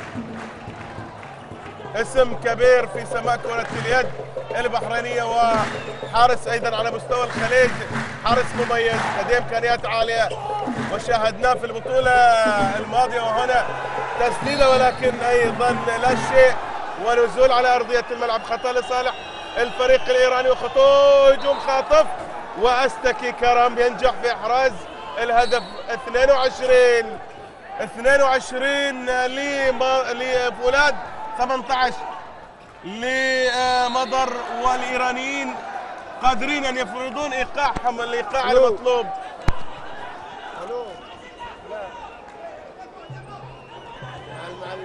يعني أتمنى أن يواصل مضر تركيزه، وأن يواصل أيضا اللعب الجماعي والاداء الجماعي. وهنا ماركو يطلب من الصربي من حكم اللقاء اذا يعني اشاره الى وجود ربما قماش على ارضيه على الكره بسبب الصمغ. طبعا الصمغ الذي يستخدموه لاعبي كره اليد للسيطره واحكام المسكه على كره اليد. هذا ماركو حسن الجنبي او حسن الخضراوي، وهنا ايضا الجنبي حسن العمده، وهذا السفياني، وهذا حسن يتألق. والإعادة في الإعادة إفادة يا مخرجنا، والنتيجة 19-22. هذه الإعادة وهذه هنا المحاولة ولكن أيضا كرة مخطوفة. حسن الجنبي هجوم خاطف لمحمد العباس، مو مكانها مو وقتها تماما يا محمد يا عباس، مو وقتها ابدا. كان تحتاج الى اداء قوي، وجه واعد واداء جميل، ولكن ابدا مو وقتها. لا حارس مرمى كبير لديه امكانيات عاليه، حارس دولي، ويحتاج الى التركيز يا محمد عباس في مثل هذه اللعبات. ايضا شوف التقاطعات على مستوى الدائره للفريق الايراني والتمريرات وخلق المسافات عندما يعني يتم الدفاع المتقدم من قبل فريق مضر. نشاهد ان الايرانيين يلعبون على مستوى الدائره بشكل ممتاز. هذا حسن الخضراوي يلعبها لحسين المحسن، اللاعب الابرز في الشوط الاول. ماركو لم يظهر بمستواه المعروف، لعب لمنتخب صربيا ايضا ولعب لمنتخب مقدونيا هذا اللاعب ماركوفيتش. حسن الجنبي تقاطعات الخضراوي، حسن مرة ثانية، اذا نجاح لحسن الخضراوي وتقليص الفارق 22-20، ومضر تقلص الفارق، والجماهير مطلوب منها المساندة والمؤازرة، مطلوب ان تساند ان تؤازر المضراوي. وايضا هنا المحاولة والتسديد ونجاح لسجاد أستكي. سجاد أستكي، والأصفهانيين مشهورين بصناعة السجاد الإيراني الشهير، السجاد اليدوي. أصفهان هي واحدة من المدن التي تصنع هذا السجاد الإيراني، بل هي أشهر مدينة في إيران. الجنبي وعلى مستوى الدائرة لحسن الخضراوي، وأيضا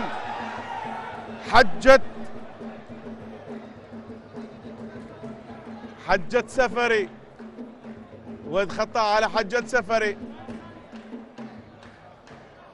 ماركو يحاول صناعة اللعب، هذا الخضراوي يلعبها لأحمد العلي الغائب عن هذا الغائب عن مستواه. نعرف محمد ومستوى أحمد. هنا التسديد من حسين المحسن، ولكن التصدي كان أيضا من حارس المرمى سعيد بروفور داري. اتمنى ان في نهايه المباراه لا نتاسف على هذه الكور السهله اللي تضيع من الفريق المضراوي، يعني خصوصا واننا في يعني كما يعبر عن هذه المجموعه الحديديه. هنا 7 أمتار على مستوى الدار. شوف التقاطع على مستوى النجاح، وايضا يعني التفاهم الكبير على مستوى النزول على الدائره. الفريق الايراني يشتغل بشكل جماعي بشكل كبير. فريق ايراني فريق كلهم لعيبه الدوليه، لعيبه المنتخب، صار لهم الان 2 إلى 3 شهور في استعداد الاستحقاقات الدوليه للفريق الايراني. اليوم يجون متفاهمين مع بعض. اذا كرم أستكي ينجح في احراز الهدف 24. اذا يعني فولاذ يعاود صناعه الفارق من جديد. 4 أهداف هي الفارق بين مضر وايران، وفولاذ الايراني في اول اطلاله للفريقين في هذه البطوله. وهنا ايضا يعني اداء جميل لحسن الخضراوي، ونجاح على المستوى الشخصي لهذا اللاعب. على ما اعتقد لديه هدفين على مستوى الشخصي. نعم. سجاد أستكي لعلي مانيال لاعب الاشول.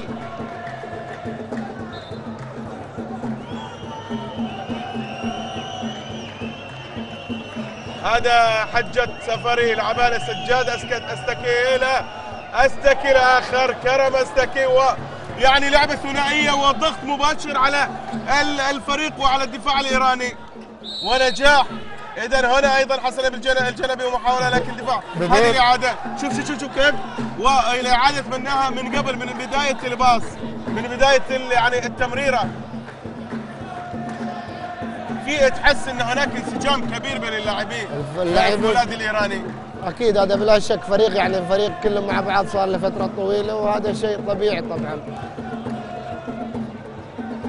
اذا ماركوفيتش، وهذا حسن الخضراوي، حسن الجنبي على مستوى الدائره، سعيد يتصدى ولكن ايضا كان دفاع على مستوى داخل الستة امتار، وبالتالي ضربه 7 امتار لصالح مضر. وهذا حسن الجنبي واضح امامنا. شوف هذا التنزيله وقرار سليم. شوف داخل من الدفاع كان من داخل ال6 امتار. اذا سعيد برفور داري حارس المرمى والحارس الدولي والحارس الايراني امام محمد احمد العلي. احمد نجح في مرتين، اتمنى له النجاح ان شاء الله، ونتمنى الثالثه ثابته يا احمد. اذا نجاح لاحمد والثالثه ثابته، وعيني عليك بارده. وان كنت اتمنى ان ارى احمد افضل من كذا، لديه امكانيات عاليه. حميد، الا تتفق ان احمد غايب عن مستواه في هذا اللقاء؟ الفريق الايراني واضح انه يعرف من احمد العلي، واضح يعني مسكرين عليه من منطقه الجناح انه ما يدخل ولا من اي منفذ، وهذا الشكل يعني المفروض كنا احنا مركزين نفس الشيء. واتمنى العوده الان، كره سهله تروح، هذه الكره السهله اللي بعدين في نهايه المباراه تعبنا. اتمنى ان ما نتاسف على هذه الكور السهله، خصوصا انها اتت من جهد ومن تعب. نعم. ومن تصدي جميل منك يا محمد يا عبد الرب الحسين. كان يفترض ان يكون التركيز اعلى في يعني صناعه الفاست بريك. ليس بالضروره ان يكون الفاست بريك يعني على مستوى الفردي. خلينا نلعب فاست بريك جماعي. ايضا كره لخارج الملعب، محمد العباس الى حسن الخضراوي. محمد العباس مره ثانيه، حسين المحسن. والتجربه ناجحه كانت في العام الماضي عندما لعب لي الشرق الاماراتي، لعب موسم كامل، وهو اللاعب السعودي الوحيد الذي لعب يعني كمحترف في موسم كامل في على مستوى طبعا كره اليد السعوديه. هناك خطا وايقاف لمده دقيقتين. هذا ايفان الحكم الصربي، كيبل من صربيا يقود اللقاء في هذا اللقاء، والاطلال الاول لكلا الفريقين. ايضا هناك الشباب الكويتي والصداقه اللبناني يلعبون، ايضا سيلعبون في هذا اليوم، الاهلي القطري والاهلي الاماراتي. اذا لقاءات اليوم فولاذي الايراني ومضر السعودي، الجيش القطري، ذبحان الايراني، والسد اللبناني والفحيحيل اللبناني. اذا الفحيحيل والسد اللبناني هو لقاء الابطال. الله عليك.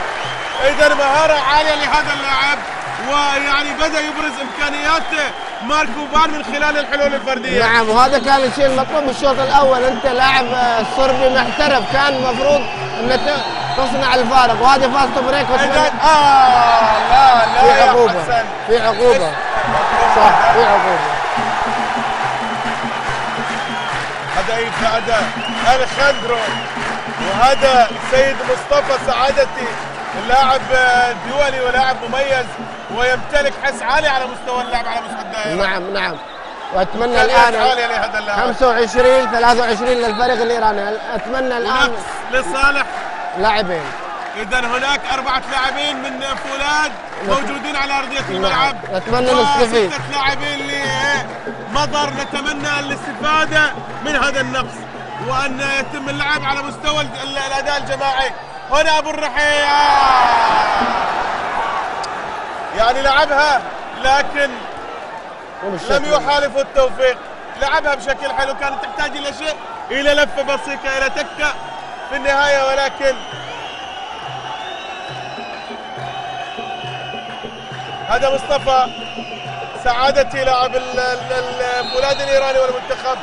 ايضا هنا خطا لصالح الجنبي،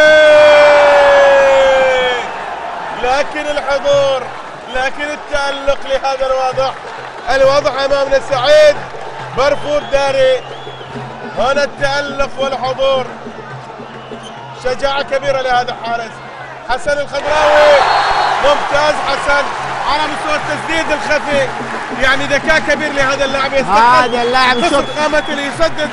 الشوط الاول لم يشارك ولا في هجمه، الشوط الثاني هو عنصر المفاجاه للفريق المضراوي، واتمنى استمراره بهذه الروح وهذه الاندفاعيه.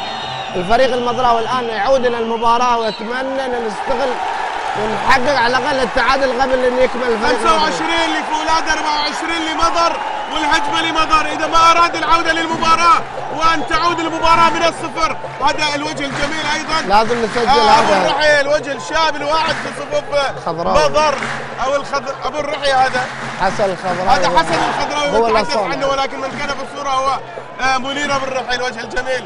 هذا حسن، اذا حسن المحسن يعيد الامور. اذا ما في احد احسن من احد، الامور متساويه بين فولاد وبين مضر، والعوده والمؤازره مطلوبه من الجماهير، ويا ريت مخرجنا لو يراوينا الجماهير. خلينا نشوف ادائها. اذا تعادل وعوده، ونتمنى ايضا التركيز على مستوى الدفاع، ان تمنع هدف هو المطلوب في مثل هذه اللقاءات. الان الجهد بيضاعف، الان انت بديت الشوط الثاني بمجهود مضاعف لكي تعود الى المباراه، الفارق 6 اهداف مي فارق سهل، الان انت وصلت النتيجه 25 تعادل، الان يكون التركيز اكثر. اوكي ما عليه جه هدف، بس لازم ايضا على مستوى الجناح، على مستوى الاصل من بهروز نجفان، وظهور اول لهذا اللاعب على مستوى الاطراف، يعني في على مستوى الجناح. شاهدنا ميلاد مايلي كان متألق في الشوط الأول في هذا اللقاء، في هذا الشوط نشاهد، وهذه النتيجة 26-25. نتمنى أيضا هذا منير أبو الرحي، هذا السفياني المدرب الجزائري، هنا حسن الخضراوي صاحب 3 أهداف على المستوى الشخصي، ونجح وقدم مستوى جميل من خلال طبعا الشوط الثاني. أحسن المحسن لاعب يعول عليه المضراويون آمال كثيرة، أتى من المحيط، من نادي المحيط، تمت الاستعارة من نادي المحيط الذي يلعب في الدوري أيضا الممتاز، وكان يعني صعد هذا العام. هذا منير ماركوفيتش اللاعب الصربي، نتمنى أن نرى اللاعب الصربي وأن يصنع الفرق أيضا على مستوى الحلول الفردية لهذا اللاعب. يعني شفناه في لحظات بسيطة، يعني متى ما كانت الرغبة والاندفاعية نحو المرمى موجودة الهدف موجود. الهدف جميل رغم ان الفريق المضراوي ناقص، بس اذا وجدت الرغبة والاندفاع والله حسين المحسن امكانيات عالية وأداء جميل جدا، وقوة في التسديد والتركيز العالي ايضا، يعني لديه قدرة في التصويب الذكي والتسديد، ولكن ايضا اتى الرد من حجة سفري هذا اللاعب الإيراني. إذا ما تزال مباراة هدف لهدف، ولربما الأمور يعني تحسم في الأمور في الدقائق الخمس الأخيرة. نعم. الأمور يعني ستبقى الإثارة، ستبقى الندية، ستبقى الأمور يعني لا يمكن أن نتوقع بنتيجة المباراة، ولكن أعتقد أن الأمور ستحسم في آخر 5 دقائق، ممكن يأتي الحسم، ونتمنى المضراويون أن يعني التركيز يكون حاضر، والذهنية وأيضا الأداء الجماعي مطلوب. ضروري أن نسجل هذه الهجمة هدف لكي لا نعود لا يذهب الفارق. نعم. لا يتسع الفارق، الحفاظ على هذا الفارق أو على هدف يعني بالتأكيد هذا شيء مطلوب الآن. هذا حسن الخضراوي، أحمد العلي مطلوب منه أيضا التألق، وسمع كلامي، ويعني إذا ما تألق قادر على أن يخترق وحتى من مسافات ضيقة جدا ويسجل الأهداف. الحلول موجودة عند الكابتن أحمد، ولكن متى ما وصلت له الكرة لا يكون هو يخدم نفسه بنفسه، صعوبة كثيرة على اللاعب أنه يبذل مجهود ويدخل لوحده. فعلا هو إرهاق بدني وذهني في نفس الوقت. هنا المحاولة، ولكن أيضا النتيجة تعادل. إذا التعادل النتيجة والأمور 27-27 والدقيقة 23، والأمور لحد الآن الأمور في متناول الفريقين، ما حد أحسن من أحد، وكل التحايا لكم عبر اللاين سبورت. خليك معنا عزيزي المشاهد، عبر اللاين سبورت الناقل الحصري لهذه البطولة. والافتتاح راح يكون يوم غد إن شاء الله برعاية كريمة من صاحب السمو الملكي الأمير محمد بن فهد بن عبد العزيز أمير المنطقة الشرقية. الآن رغبة فريق المضر في كسب المباراة أكبر. فريق المضر كان خسران 6 أهداف، عودته إلى المباراة أعطت الدافع الأكثر. الفريق الإيراني الآن هو اللي في الوضع المستعجل للعودة للمباراة. المعنويات المرتفعة هي للمضراويين وربما القلق لفولاذ، وهل يستغل طبعا حلوة وتصدي جميل لهذا الحارس الرائع المتمكن، يعني حارس متمكن لديه امكانيات عاليه وخيار ناجح لفريق مضر عندما جلب هذا الحارس على ما اعتقد. يعني اختيار سليم. وهنا وقت مستقطع لفولاذ الايراني. ماذا يريد احمد بلال؟ يعني نتكلم طلب التم الوقت المستقطع لطلبان المدرب سفيان الفريق المضراوي. الفريق المضراوي الان قاعد يحفز لعيبته كيف يحافظوا على الكرة في الوقت المتبقي. الوقت المتبقي باقي 6 دقائق تقريبا، انه يحافظ على الكرة، تخليص الكرة بشكل سليم وشكل اكيد. يعني هي الانعطافة الأخيرة والمهمة في سير المباراة. المجهود اللي بذلناه كل الشوط الثاني الآن هو الموضوع المهم في المباراة، هي ال5 دقائق الأخيرة. هي زبدة الموضوع. هي زبدة المباراة.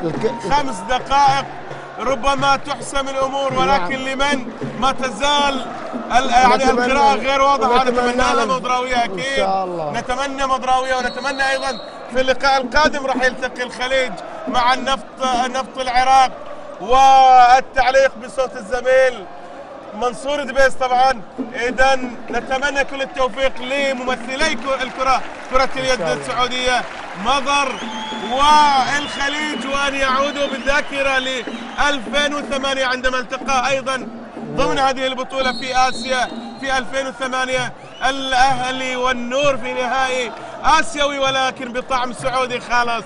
نتمنى ان تكرر هذا الطعم السعودي من خلال كرة يد آسيوية. إذا ماركو 27 كرة مهمة هذه طبعا، كرة مهمة بالتأكيد. إذا ما نجح راح يكون أول تقدم لمضر في هذا اللقاء، ونتمنى أن يكون التقدم حاضر.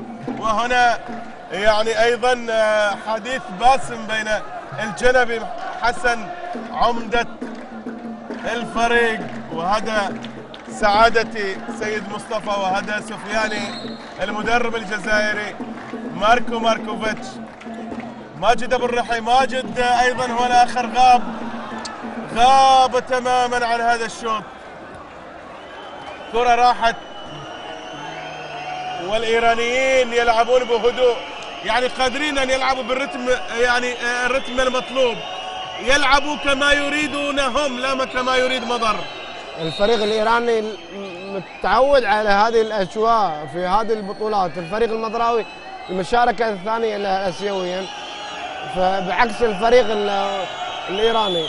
الحمد لله كرة برا وباقي 4 دقائق ونص تقريبا، لازم نسجل هدف لكي نركب المباراة، والفريق الإيراني يوقف عند حد. يعني لما نمشي بهذه الطريقة تكون صعوبة يعني لنهاية المباراة، واحنا قلقين إلى أبعد شيء، لكن لازم نسجل ونطمئن على النتيجة ونركز في الدفاع. مطلوب التركيز، مطلوب العمل الجماعي. هنا ماركوفيتش، هذا حسين المحسن اللاعب المميز حقيقة في هذا اللقاء، إلى جانب ميلاد من على مستوى يعني فولاذ الإيراني. أما على مستوى مضر فأنا أعتقد النجومية المطلقة هي النجم حسين المحسن من خلال التسديد والتسجيل أيضا، يعني على حلول فردية كبيرة لهذا اللاعب. هذا ماركوفيتش يلعب على مستوى الدائرة، ولكن أيضا يعني دفاع يقظ وتماسك كبير وأداء يعني دفاع قوي للفولاذ الإيراني. أتمنى أن ما تطلع الكرة إلا بهدف. كيف؟ أيضا لا نستعجل يعني لمسة جانبية. الحمد لله أنه أعطانا الكرة أوت، ولكن لا نستعجل، لازم نوصل للهدف بالشكل المطلوب. أحمد العلي يلعبها لماركوفيتش. حسين إلى حسن الجنبي، حسن وكرة مخطوفة، ولكن أيضا ما تزال ولا خطأ الحكم إيفاني أو الخندرو يقول العبها من مكان الخطأ. هذا سجاد إلى أستك الآخر، يلعبها لمصطفى محمد رضا مرة ثانية. هذا اللاعب الإيراني بهروز حاول الدخول.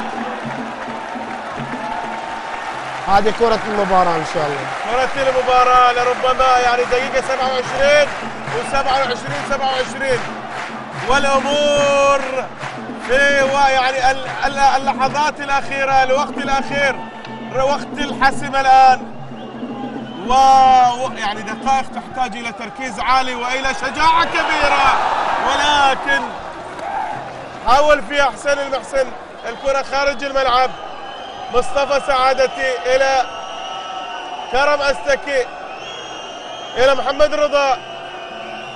كرم أستكي مرة ثانية يلعبها بينيات جميلة. أنا ألاحظ بين كرم أستكي وسجاد، وهذه الجماهير زعلانة، جماهير يعني على أعصابها، والقداح كلها كانت على أعصابها، القداح كلها كانت تؤازر، تحولت إلى لون برتقالي. يعني أنا ذهبت إلى هناك إلى القداح وشاهدت الاستعدادات يعني على مستوى البلدة بأكملها. وهدف أتى من ميلاد، 7 أهداف لهذا اللاعب حسن الخضراوي. يحاول ولكن خطأ لصالح. هذا محمد العباس، يعني محمد العباس، ماركوفان، حسن الخضراوي، حسن محاولة. يعني يجب أن يكون التركيز أعلى والضغط أعلى على المدافعين من أجل فتح المسافات. حميد، يجب أن يكون هناك ضغط مباشر بين المدافعين، لا وجود لهذا الأداء. صعب الاختراق من النص الملعب. الفريق الإيراني كله مسكر في وسط الملعب. الآن في تايم أوت للفريق المضراوي، أتمنى أن يستفيدوا من هذا التايم أوت. الفريق الإيراني مسكر في منطقة النص، لازم يكون الأطراف فعالين والدائرة يكون متواجد. الفريق الإيراني مركز على حسن الجنبي، على أحمد العلي، على الجناح. لازم يكون في حلول من الأطراف لكي تستغل وتسجل هدف. الأطراف غابت من خلال المباراة بأكملها. لم نرى يعني حتى أحمد العلي صاحب الإمكانيات العالية قرأه أحمد بلال ووضع الحلول المناسبة، وبالتالي حد من خطورته. هو لديه 4 أهداف على المستوى الشخصي، 2 منهم ضربة جزاء، وبالتالي 3 منهم ضربة جزاء. يعني نتمنى حقيقة يعني الحلول على مستوى الأطراف، وبالتالي خصوصا وأنت لديك يعني اللاعبين دوليين، الفريق هناك الإيراني ماجد أبو الرحي وهنا أيضا أحمد العلي. نعم، لكن الكابتن سفيان ما استفاد اليوم من الكابتن ماجد أبو الرحي، ما لعبها كثير في المباراة. أتمنى أن نستفاد من هذه الكرة، أن لا تروح المباراة علينا في نهاية يعني 28 فولاد 27 لمضر، والكرة يعني يجب أن تأتي إذا ما أراد المضراويون العودة للمباراة. وأيضا يعني هي يعني مجموعة الموت هذه المجموعة، خسارة يعني بالتأكيد لديها يعني أثر كبير، ولكن لا يعني ربما في هناك خطأ لصالح هذا اللاعب، ولكن يعني أيضا لا شيء، الحكم يقول لا شيء. هذا مصطفى سعادتي يلعبها سجاد هجوم يحاول، وهنا أيضا المان يعني لا وجود يعني لا حل سوى المنتومان، ولكن أحمد بلال سيبحث عن الحلول ويبحث عن التايم أوت ووقت مستقطع. يعني تحضر التعليمات. ما هي التعليمات كابتن حميد؟ كلها نص دقيقة باقي من نهاية المباراة. الفريق الإيراني ايش يبي الآن؟ الفريق الإيراني يبغى يمشي الكرة في أقل الهدف زي الهدفين، انك ما تفقد الكرة بكل سهولة. يعني ما يطلب منهم المدرب احمد بلال انه يسجل هدف اضافي، لا، يطلب منهم يحافظوا على الكرة بالشكل المطلوب للمدة الأطول. الفريق المضراوي المدرب المفروض يطلب منهم المان تو مان، الضاغط، ان نخطف الكرة في أقل وقت، ان لا يمشي الوقت وبعدين نتأسف لنهاية المباراة كلها نص دقيقة والمباراة يعني على وشك نهاية. ولكن ممكن أن يتعادل أقل تقديرا، أن يخطف مضر كرة ويتعادل إذا ما أراد، ولكن يعني المنتومان يحتاج إلى تركيز عالي، نعم. ويحتاج إلى رجلين تتحرك بسرعة، وأيضا ذهنية لديها ردة الفعل السريع من خلال التحركات. سنشاهد نتمنى ان يخطف الكره. نتمنى ان تخطف الكره هنا. حارس المرمى ايضا يشارك في الهجمه، ولكن هذه المره هذا بهراز وبهراز وهناك نزول لمسه طبعا.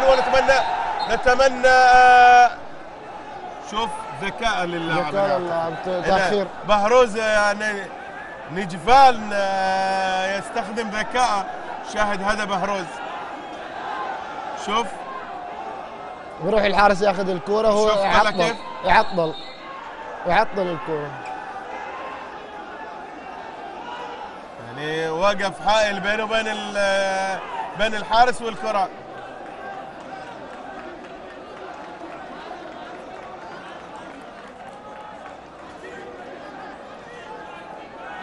شوف كيف، شوف وقف حائل بينه وبين حارس المرمى.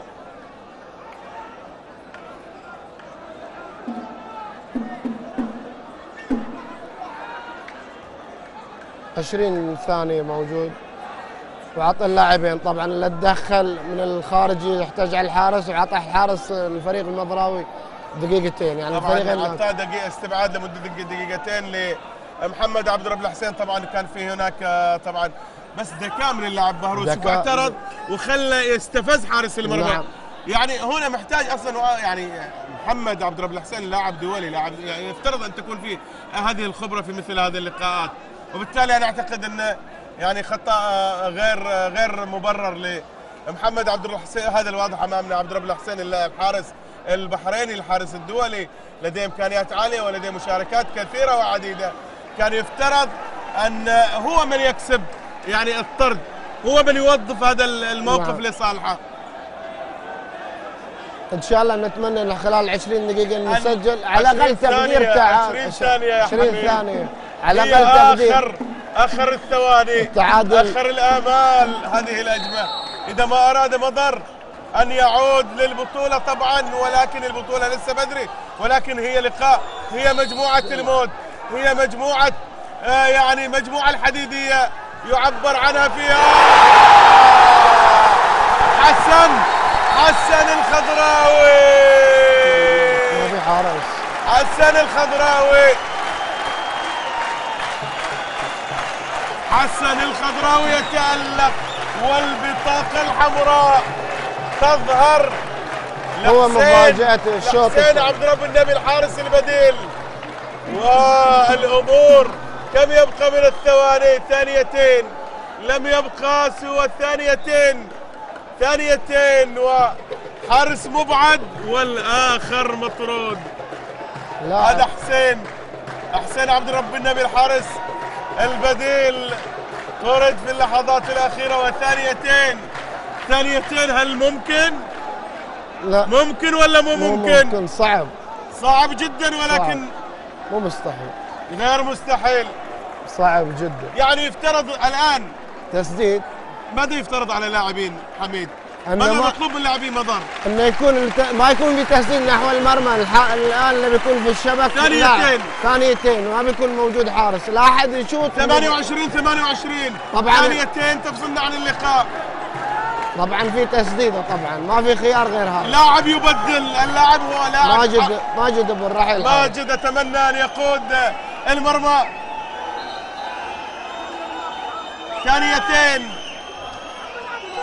ثانيتين ويعني قلق كبير وإثارة إلى الثواني الأخيرة. ثانيتين وما تزال الإثارة حاضرة من خلال هذا اللقاء الأول، من خلال هذا ماجد اللاعب الدولي.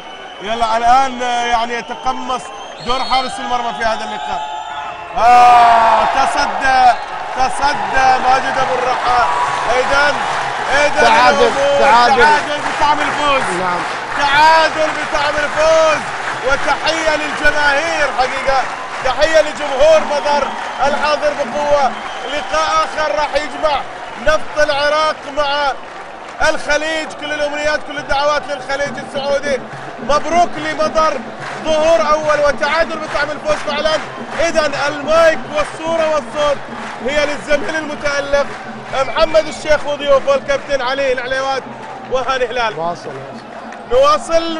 طبعا هناك التحايا ايضا، التحايا متبادله بين الفريقين، بين الفولاذي الإيراني، وأيضا مضر وظهور أول وشوط مغاير كابتن حميد تماما عن الشوط الثاني. يعني شاهدنا روح مضر، شاهدنا نعم. هذا الفريق المضراوي اللي احنا متعودين عليه، هذا الفريق اللي كنا نراهن عليه من بدايه المباراه، كان الفريق المضراوي ان يظهر بهذا الشكل وليس في نهايه هل المباراه. هي رهبه البدايه؟ رهبه البدايه، تحضير قبل المباراه، لان كان ما في كان تركيز، الفريق كان مترهب من البطوله الاسيويه، ولكن في الاخير هذه الروح اللي هي كلنا نستناها من الفريق المضراوي. ايضا كل الامنيات كل الدعوات هي للأصفر الخلجاوي للدانة الذي يريد العودة لمنصات التتويج من أكبر القارات من أوسع البيبان. كل الأمنيات لهذا الأخضر الأصفر. الدانة دانة سيهات تريد العودة للمنصات.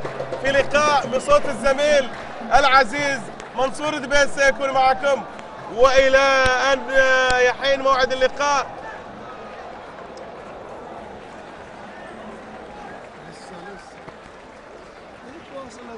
إذن حميد حدثني عن شوط ثاني إثارة ومتعة إلى آخر ثانيتين. كانت المتعة متعة يعني حقيقية استمتعنا هنا على أرض الصالة الخضراء. إذن أحييكم أودعكم من هنا من صالة رعاية شباب الدمام، وأنقل الصوت والصورة والمايك للمتألق محمد الشيخ وضيوفه علي العليوات الكابتن والمدرب السعودي المعروف، وأيضا النجم السابق للخليج هاني هلال. مرحبا بكم من جديد في الاستديو التحليلي لمباراة مضر والفريق الإيراني فولاذ أصفهان. إذا فعلها أبناء القديح وفرضوا التعادل على الفريق الإيراني. دعوني في البداية أسجي التحية للكابتن علي العليوات والكابتن هاني هلال لقراءتهم الرائعة جدا جدا بين شوطي المباراة، كما أقدم التحية لرجل المباراة اللاعب الأول فيها الحارس المضراوي البحريني أحمد عبد الرب الحسين. كان رجل المباراة بحق، واستطاع من خلال أدائه وتألقه أن يجبر الفريق الإيراني على التعادل. أنتقل للكابتن علي العليوات والكابتن هاني هلال ليحدثنا أكثر عن هذه المباراة. كابتن علي، لا شك مباراة دراماتيكية.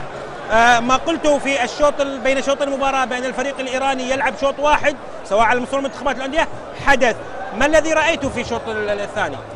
الشوط الثاني بالفعل يعني بدأت الأمور الحمد لله يعني تنصف في صالحنا، في صالح نادي مضر، خاصة في طريقة الدفاع. أقل أخطاء، الحراسة تألقت وكانت موجودة في الموعد.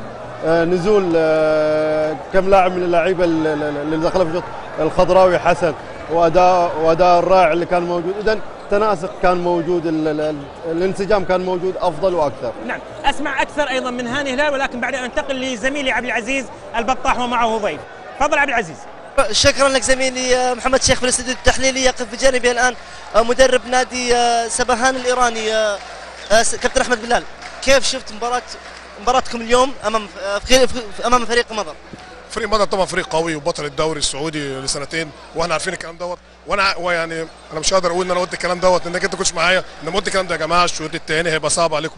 مشكله اللعيبه عندنا بيبقى عندها برضو استرخاء شويه، واثر علينا الاسترخاء ده ان هم في بدايه الشوط الثاني قدروا ان هم قربوا مننا سكور وطبعا تعادلوا، انما عدم توفيق طبعا في الكره الاخيره هي دي اللي خلصت الماتش تعادل يعني، فالحمد لله. لاعبين فريق سبهان تقدموا اكثر من مره، ما سبب عدم محافظتهم لهذه النتيجه؟ هو زي ما بقول لك، هو مشكله ان هو اللعيبه لما حس ان الماتش فرق 7 اهداف في الشوط الاولاني استرخى، حس ان هو مريح وهيكسب بسهوله وبتاع، ومع ان حظتهم جامد من بين الشوطين في الكلام ده، انما هم برضو لسه عايزين شويه خبرات، لان المشكله ان فيهم اصغر يعني عندي 20 23 سنه بيلعبوا في الملعب، محتاجين وقت كتير ما يعرفوا ان لسه الماتش ما انتهاش الا مع صفات الحكم، ودي ان شاء الله ربنا يسهل. يعني اقول جود بلاي للفريق مضر ان هو راجع للمباراه، وان شاء الله ربنا يوفقنا. احنا لسه كاننا بدينا من الصفر، لسه قدامنا المشوار طويل ان شاء الله. تعادل عادل؟ لا مش بالنسبه لنا مش عادل، ان انا كنت كسبان وكنت ممكن اكسب، فان شاء الله نعوضها باذن الله الماتش الجاي ان شاء الله. شكرا كابتن احمد. هكذا كان حديث الكابتن احمد بلال المدرب في نادي سبهان. الان التحول الى زميل محمد الشيخ في الاستوديو التحليلي. زميل محمد تفضل، الكلمه لك. عزيز، اعود هنا للاستوديو ومع محللي الاستديو الكابتن علي العليوات والكابتن هاني هلال. كابتن هاني، انتقدت بعنف حقيقة المدرب سفيان حيواني في بين شوطي المباراة. صراحة يعني المدرب فعل ما قلت بين شوط المباراة، لعب بدفاع 6-0. هل ترى أن هذه كانت بداية العودة للمباراة؟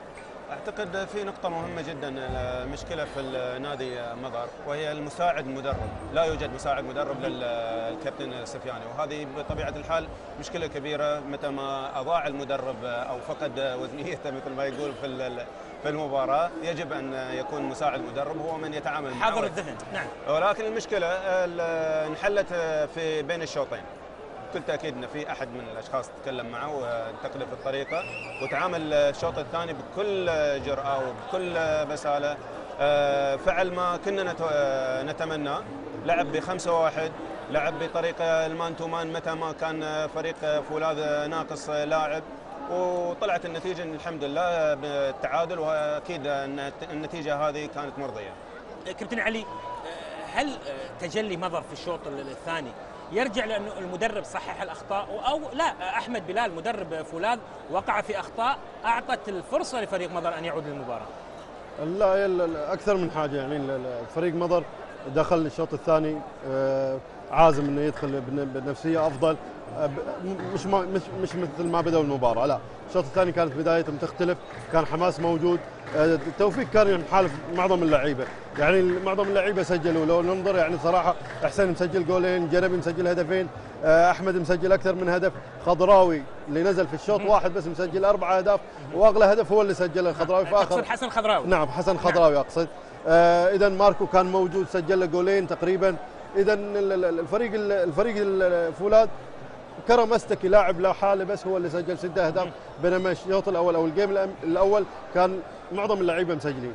فاذا الثقل اللي كان موجود او الحماس والروح اللي كانوا فيها في الشوط الاول فقط لعبوها المباراه هم الشوط الاول. والشوط الثاني مضر لو كان في لاعب اشول يساعدهم في الباك كان ممكن يفوزوا في المباراه. كابتن هادي، انا قلت بان رجل المباراه كان محمد عبد الحسين حارس فريق مضر، هل اصبت في هذا التوصيف ام ان ايضا حسن الخضراوي الذي نزل في الشوط الثاني وفاجأ الجميع بقوته بصلابته بقدرته على الاختراق؟ ايضا بالفعل محمد عبد الحسين قدم مباراه كبيره، وايضا حسن الخضراوي، اثنينهم اعتقد ان يستحقوهم نجوم المباراه.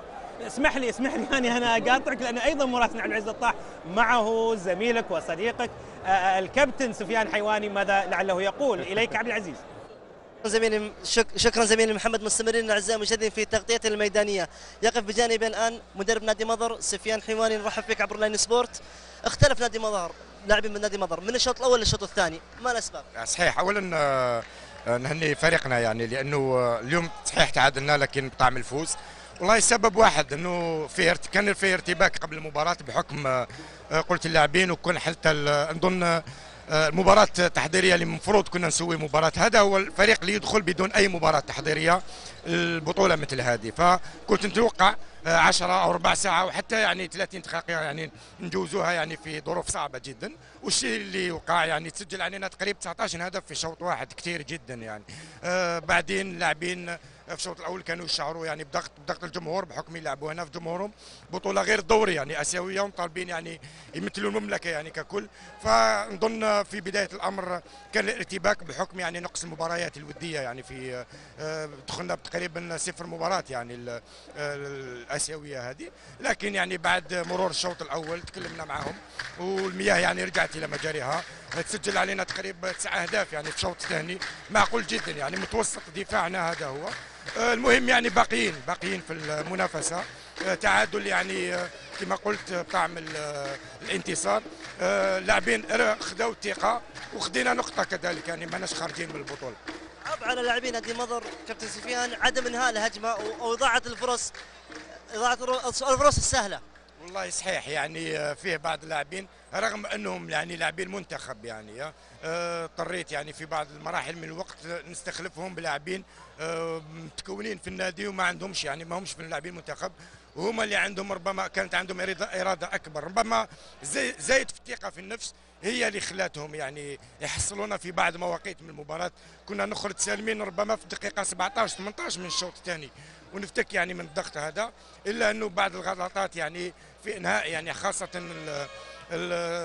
الكرات يعني في آخر مطاف مع الحارس هي اللي علتنا نعاودوا نعيشوا الضغط في المباراة. يعطيك العافية كابتن سفيان، شكرا لك. مشكورين. هكذا كان حديث كابتن سفيان حيواني مدرب نادي مضر. الآن أعزائي المشاهدين نتحول إلى زميل محمد الشيخ في الاستديو التحليلي. زميلي محمد لك الكلمة.